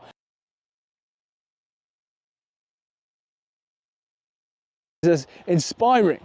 But I wonder if he feels the same way about other protesters, like the Free Tommy protest that just took place. Does he find them inspiring? I suspect he probably doesn't. He certainly hasn't said so anyway. Yeah, these are just commies. Trump is shouting about ICE and deportations. We took out over 2,000 hardcore criminals. But what about the people that he's deporting here, to the UK? I was arrested, detained, and deported. I was an illegal immigrant in the United States. Taken to London Heathrow Airport. I had minimal family. I have no one. I've never been here. I was just born here. I should have been deported. It's gonna be a mass load of people coming. As a society, are we ready for that? I don't think we are. Since taking office, President Trump has deported hundreds of thousands of people. What you may not realize is that some of those people are British and have been deported back to the UK. We've been analysing data from ICE, obtained by a research group called the Deportation Data Project, and we can now reveal that 212 people were deported from the US to the UK between Trump's inauguration in January last year and October the 15th. That's not that many. It's roughly double the number under Biden. Yeah, that's not that many. This is one of those people. Yes, I got deported after 20 plus years and 97+% of my life in the United States. We're on our way to Manchester now to meet him. This guy was deported last year. Interestingly, I think he is still a Trump supporter. Hi, I'm Patrick. In the summer or early autumn of last year, I was arrested, detained, and deported by Immigrations and Customs Enforcement in Chicago. I was actually on the way to the airport heading to a friend's wedding. I'd just gotten in an Uber on the way to the airport from my apartment. They had a specific warrant for me. I wasn't picked up in a raid. They came looking for me. They knew my work schedule. They'd been monitoring me. This one I took as I was in ICE custody. And then those are actually these pants right here. From there, I was taken to a county jail where I was detained in a cell with maybe 40 other detainees. I was there for 3 weeks. Then I was loaded onto an American Airlines flight and taken to London Heathrow Airport, at which point I was released. Ted, who's asked us to change his name, is a British national, but his parents took him to live in the US as a child without proper documentation. So my first removal order was when I was 12 years old, 2013. He believes that a drunk driving conviction in 2022 put him higher on ICE's list. So this is the warrant for your deportation. Yes.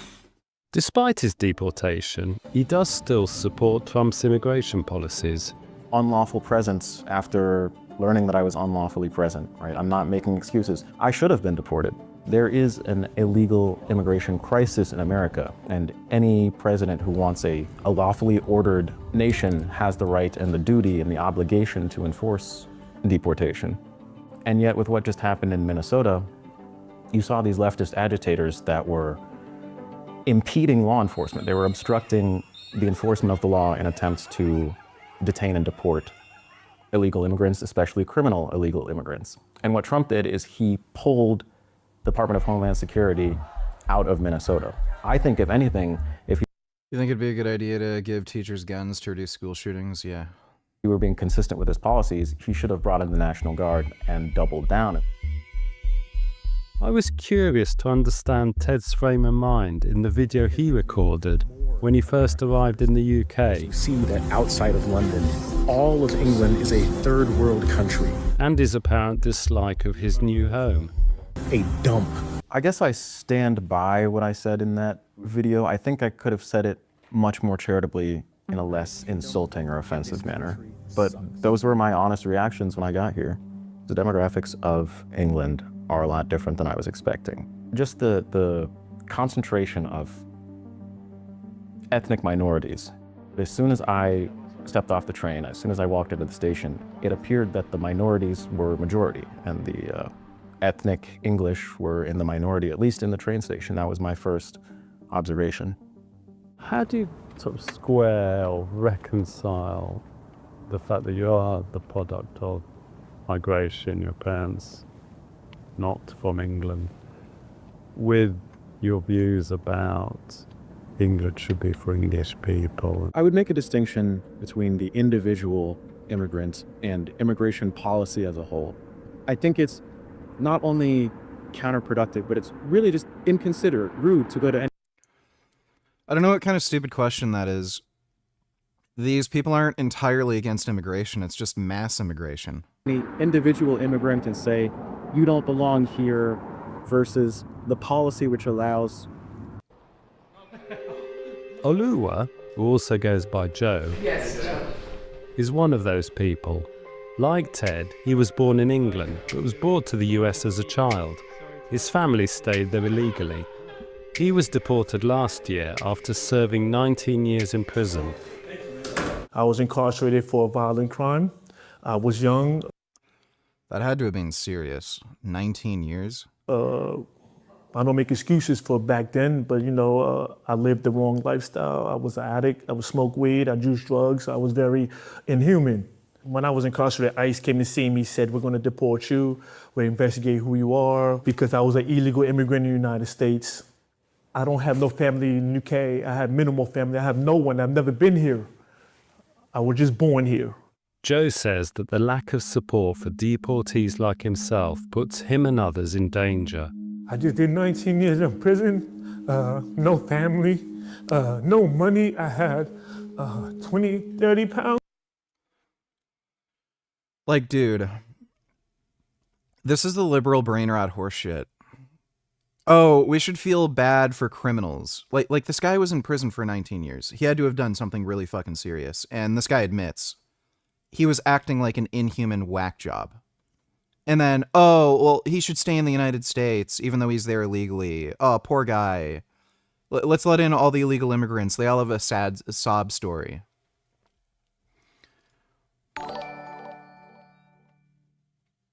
Bad news, VG, Bob Dylan has sold out to Gaza.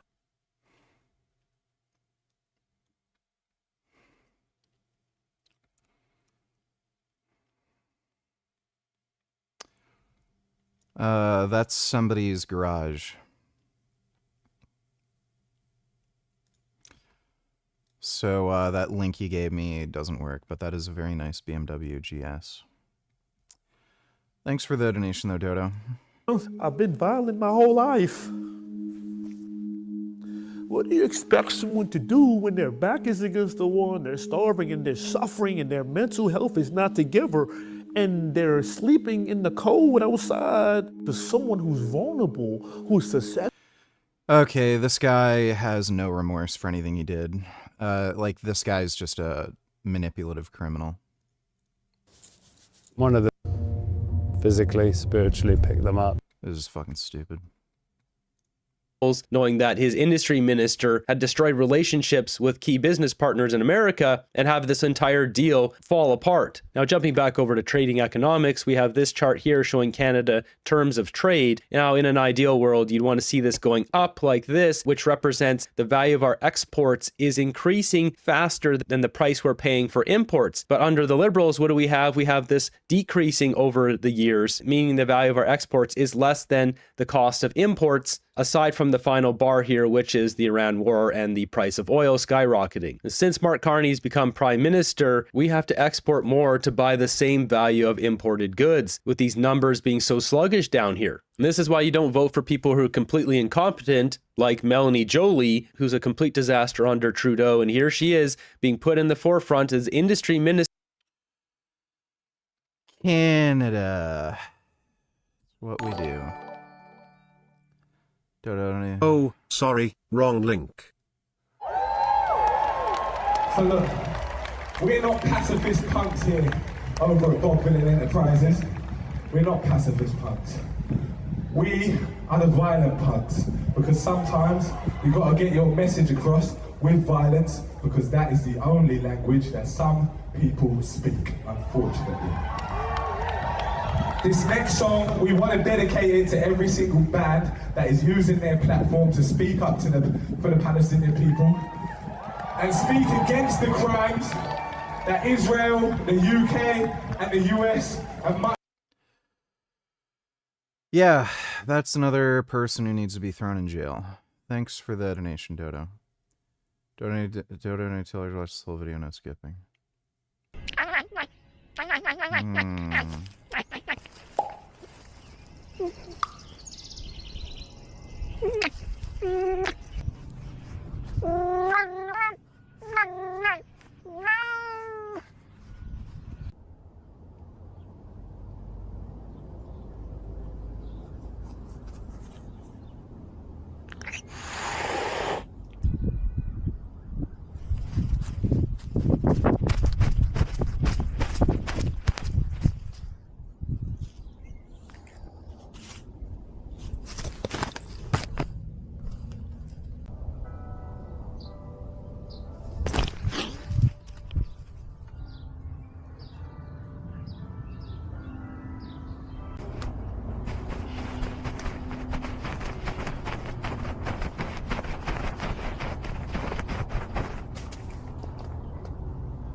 Saying hello to a kitty friend.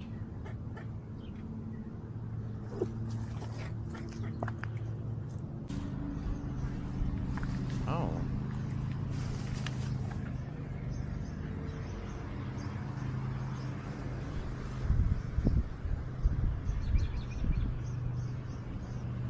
Oh.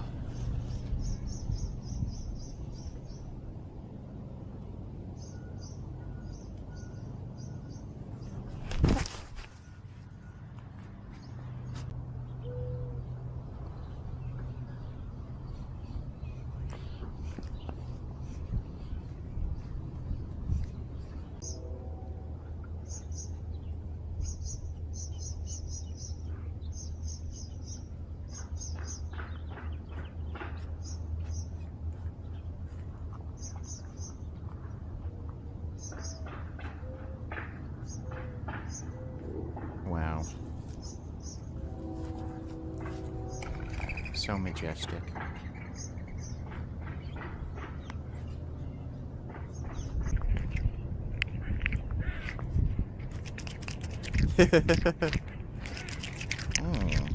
Eating those sunflower seeds. Those are some good crunchy sunflower seeds. Yeah, those are good. That's really good.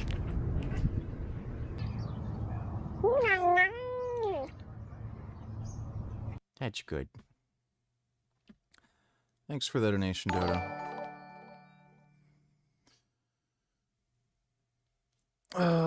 Can we watch Piers Morgan now? No. That would be a waste of time and it'd frustrate me too much. Thanks for the donation, though, Dodo.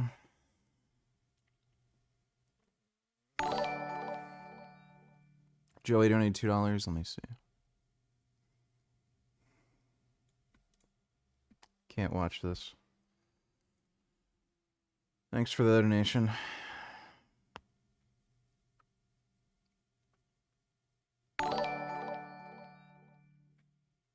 They're exploring spring. And they still have their winter fluffies. Yeah.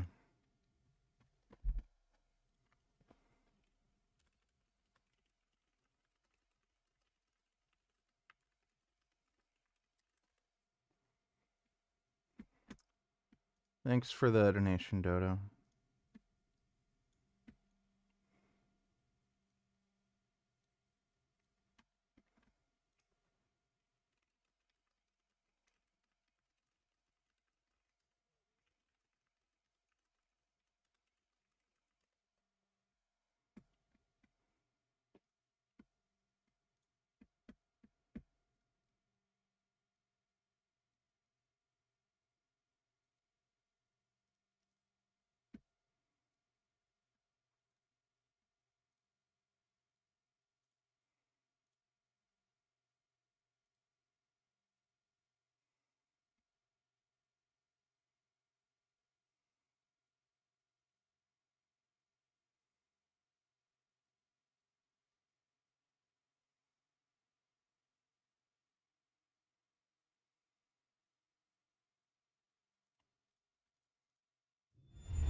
Do you plan to adopt a lot of animals with Pat?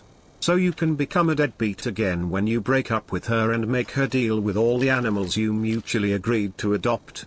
Kind of fucked, honestly. No. Thanks for the donation, jackass.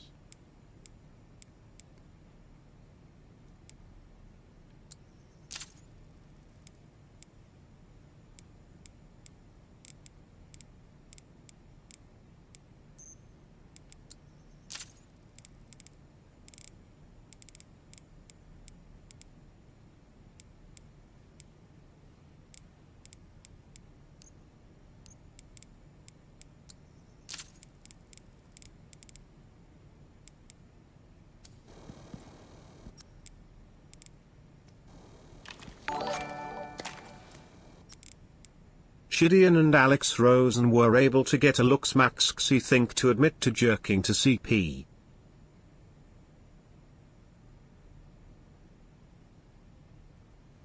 A little bit of this, a little bit of that. I guess. Okay. So I'm just gonna ask you straight up because you've been straight up with us. You're gonna be straight up with this too. Did you masturbate to those videos of the 12-year-olds? Or was your hand rubbing your penis at the time that was being It washed? was just, I guess my hand was on my dick like the whole time and just going through everything. Okay. So, was your hand going up and down on your penis? Yes. Okay. So, it's fair to say that's probably masturbating. Yeah. Okay. I appreciate you being honest about that, dude. I've jerked off at things that I'm not proud of either. God damn. I've shared some of those with you too, by the way, but... By accident. Please put the by... Okay.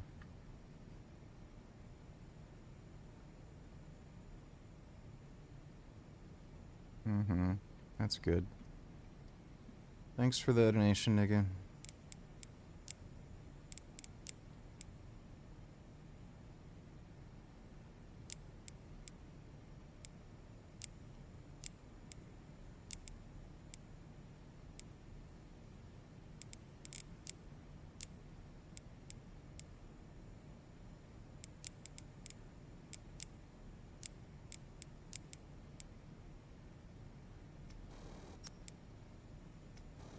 Wait, did Welcome.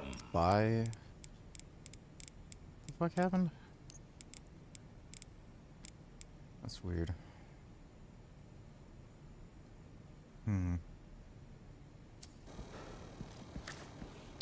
I got the mods to work, so we got the Mac drive.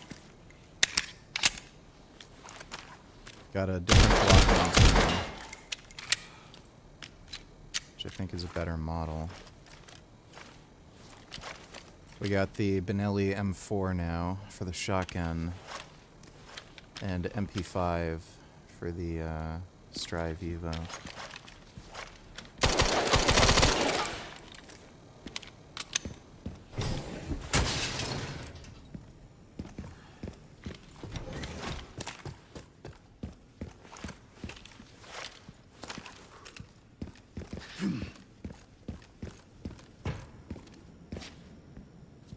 Supposed to go this way, right?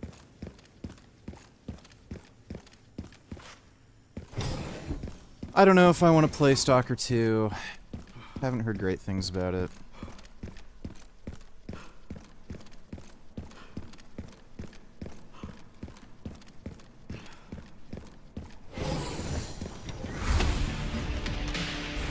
Backup is on the way. Not necessary. I'll neutralize the target myself. Didn't realize I had such a big fan. How about an autograph? I heard you were a smartass. Where's the liquor? Fuck.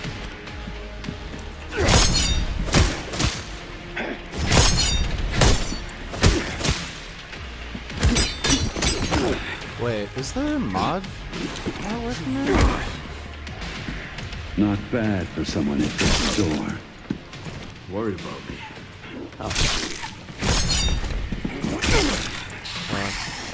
Oh no, it's there.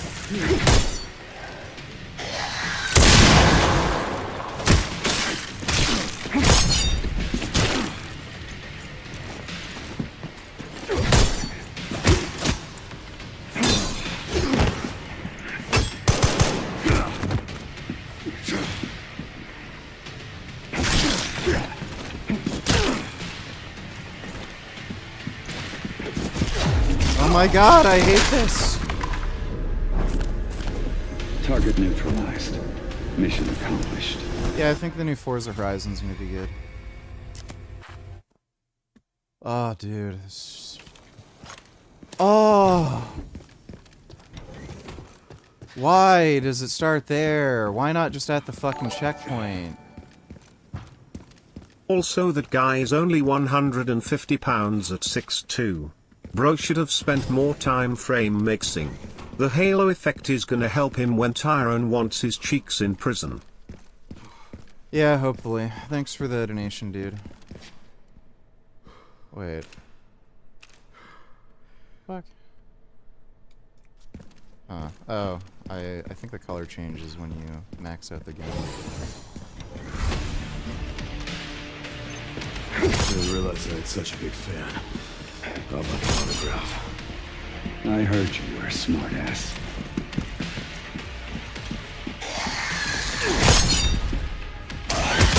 Fuck.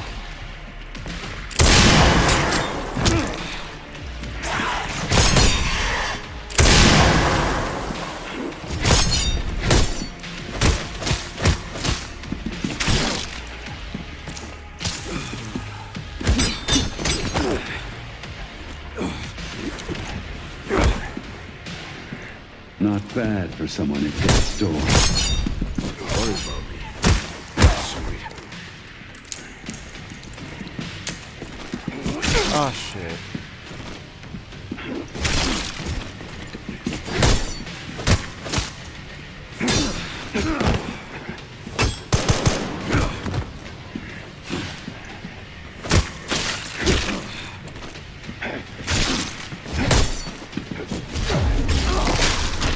This is so annoying. Target neutralized. Mission accomplished. I'm good at parrying mechanics too. Like, I'm great at Sekiro and shit. I swear the parry timing is inconsistent, and it just changes. It just doesn't work sometimes.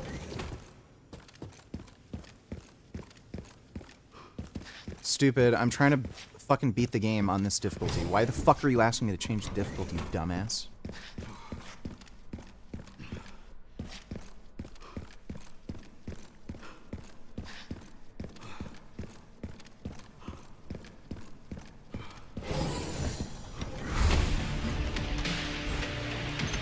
I didn't realize I had such a big fan. I want an autograph. I heard you were a smartass.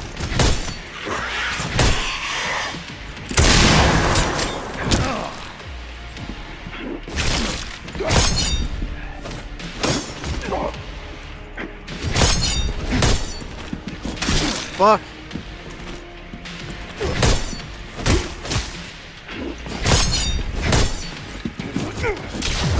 What? Target neutralized. Mission accomplished. Dude, shut the fuck up, you're an idiot.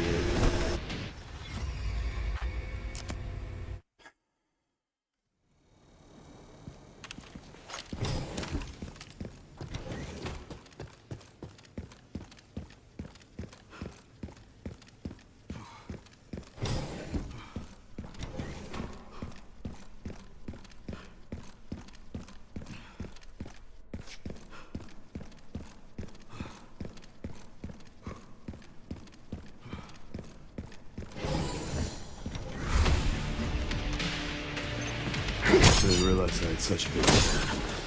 How about an autograph? I heard you were a smartass.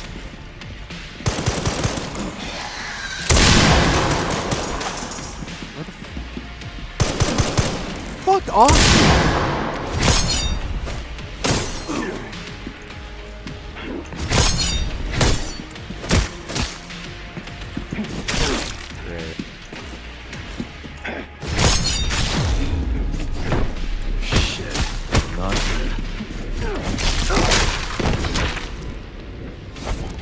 Target neutralized. Mission Driving me accomplished. fucking nuts. Oh my god.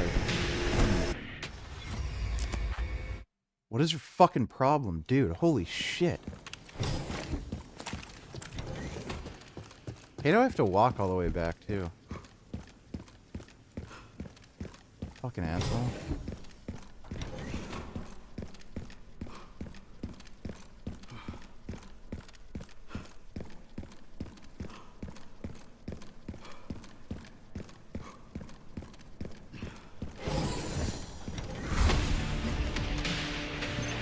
I didn't realize I had such a big fan. How about an autograph? I heard you were a smartass. Yeah, that makes sense.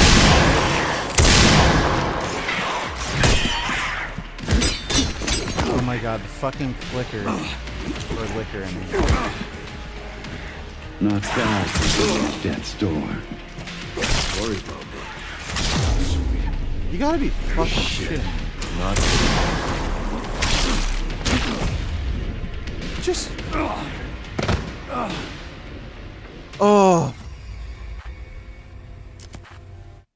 Can you each...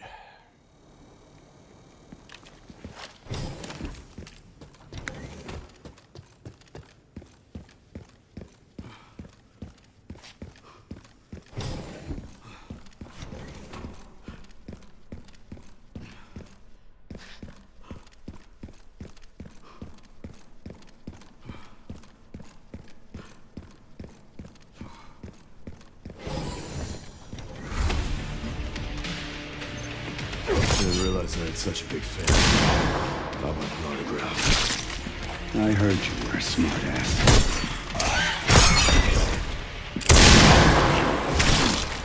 It doesn't work.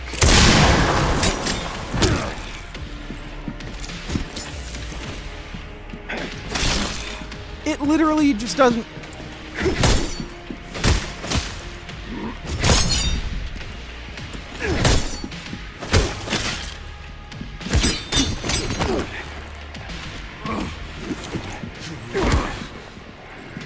Not bad for someone at death's door.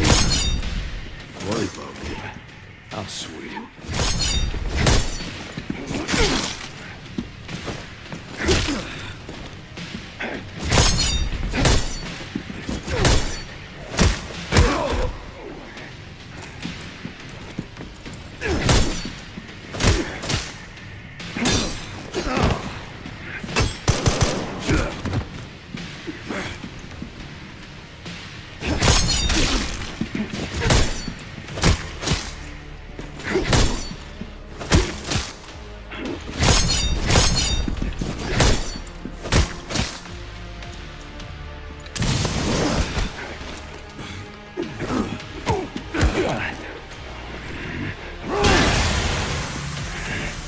Sneaky bastard.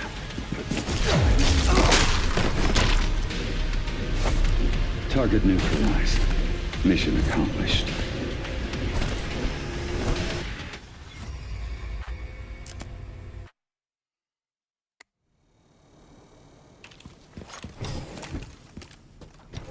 I'm about to fucking lose it.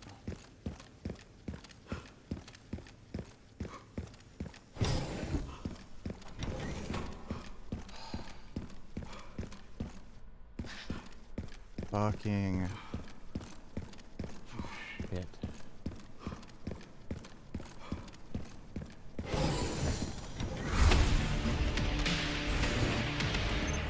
I didn't realize I had such a big... How about an autograph? I heard you were a smartass.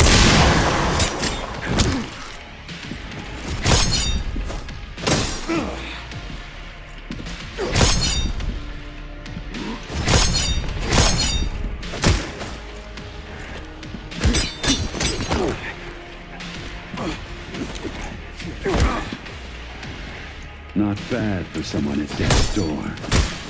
Worried about me. How sweet.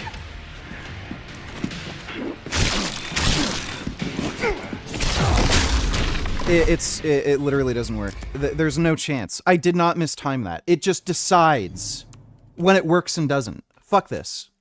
Bullshit. There's no way. No fucking way. I did not mistime that. This game is like fucking broken on that fucking one stupid boss. It just doesn't let you fucking parry sometimes.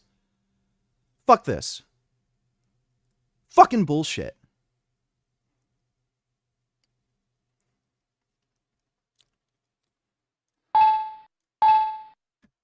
Fuck right off. Fucking horseshit.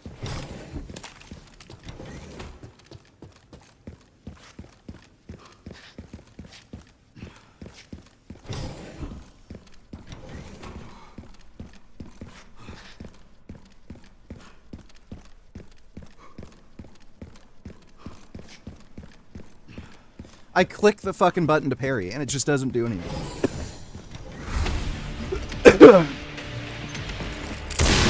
Such a big fan. How about an autograph? I heard.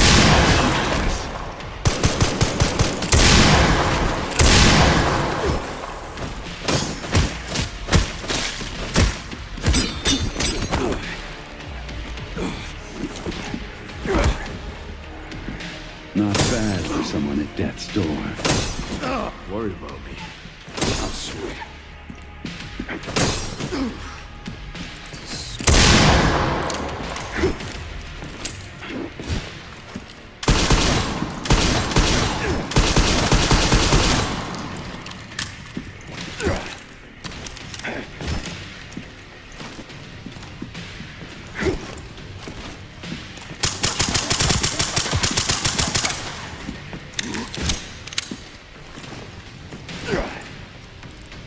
It reset my whole... Yeah, of course. Why would it save any of your fucking loadout preferences? Like, that would be ridiculous, right? So fucking stupid.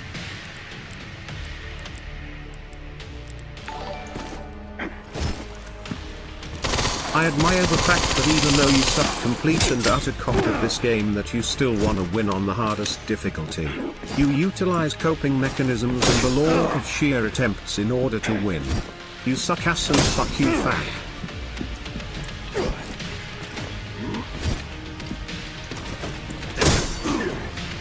Oh wow, really?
Ran into trouble.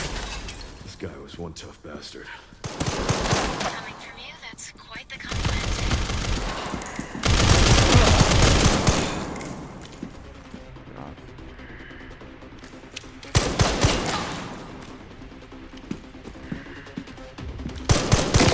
Oh, he's behind me.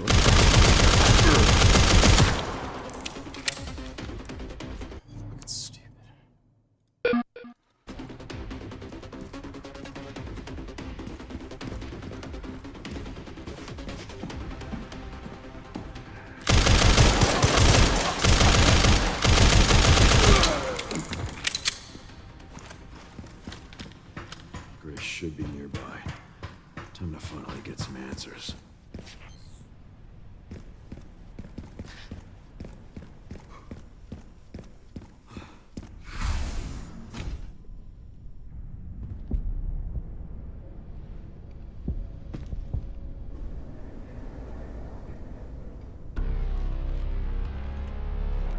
Grace, this is where we are. The world is under threat. The technology to control another's will already exists, but it's not efficient at infecting others. I believe Spencer solved that with Elpis. The Connection sealed Raccoon City to save it for themselves, and it's been waiting here ever since.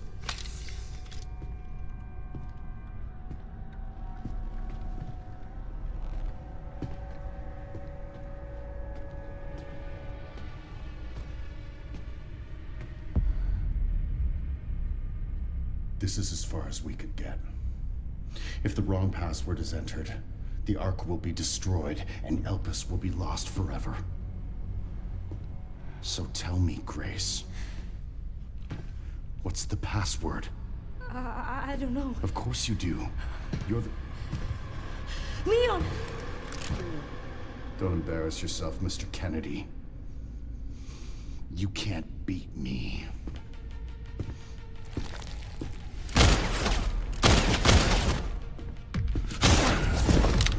Aren't we fancy?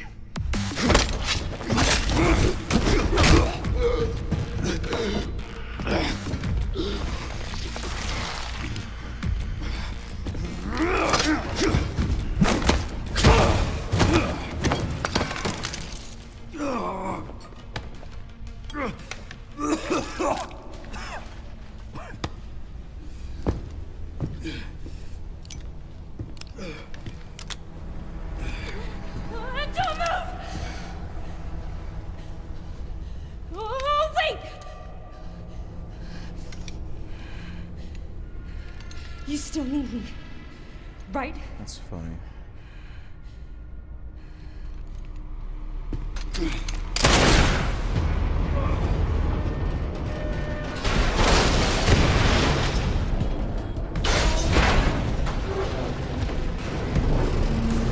on! Grab tight!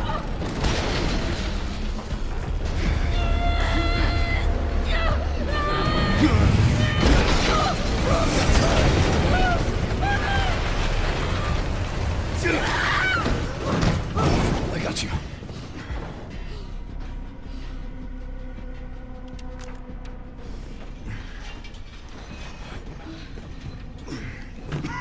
Are you okay? Me? I feel like $1 million.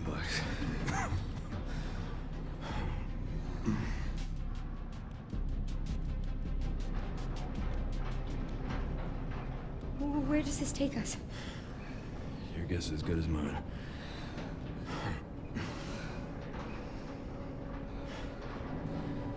Time to get off. Come on.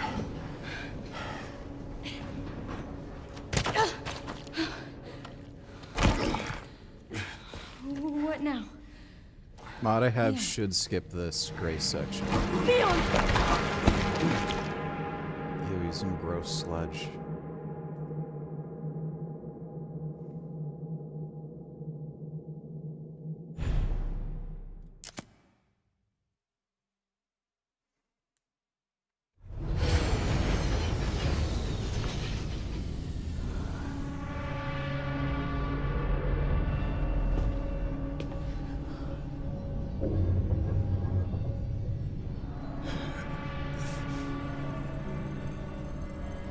What did you do?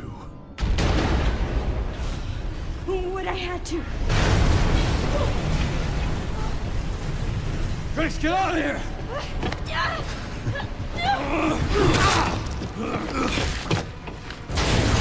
Go! Right behind you! Leon! What are you doing? Come on! The chapter skip defaults to the short ending? What the fuck?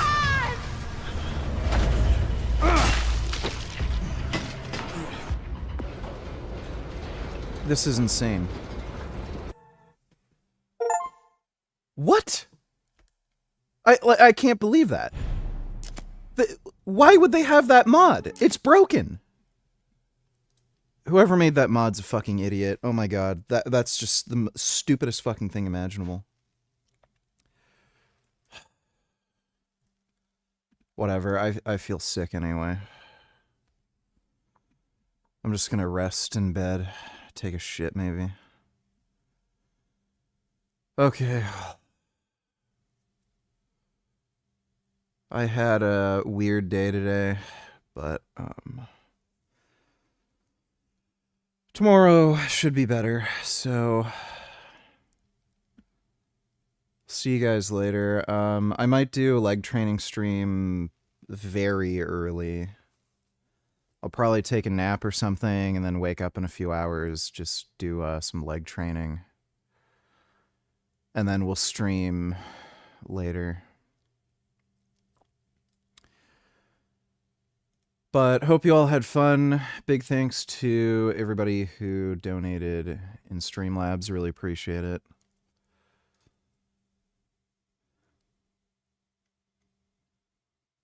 So we'll see you all tomorrow. Thanks again.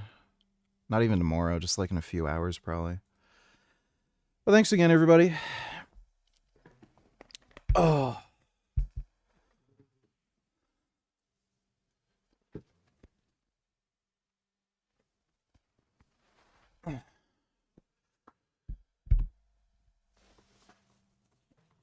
Mm. Mm. Getting jacked. But I'll see you all in a bit. A few hours in all likelihood. So, nighty-night-ish, I guess. But see you later.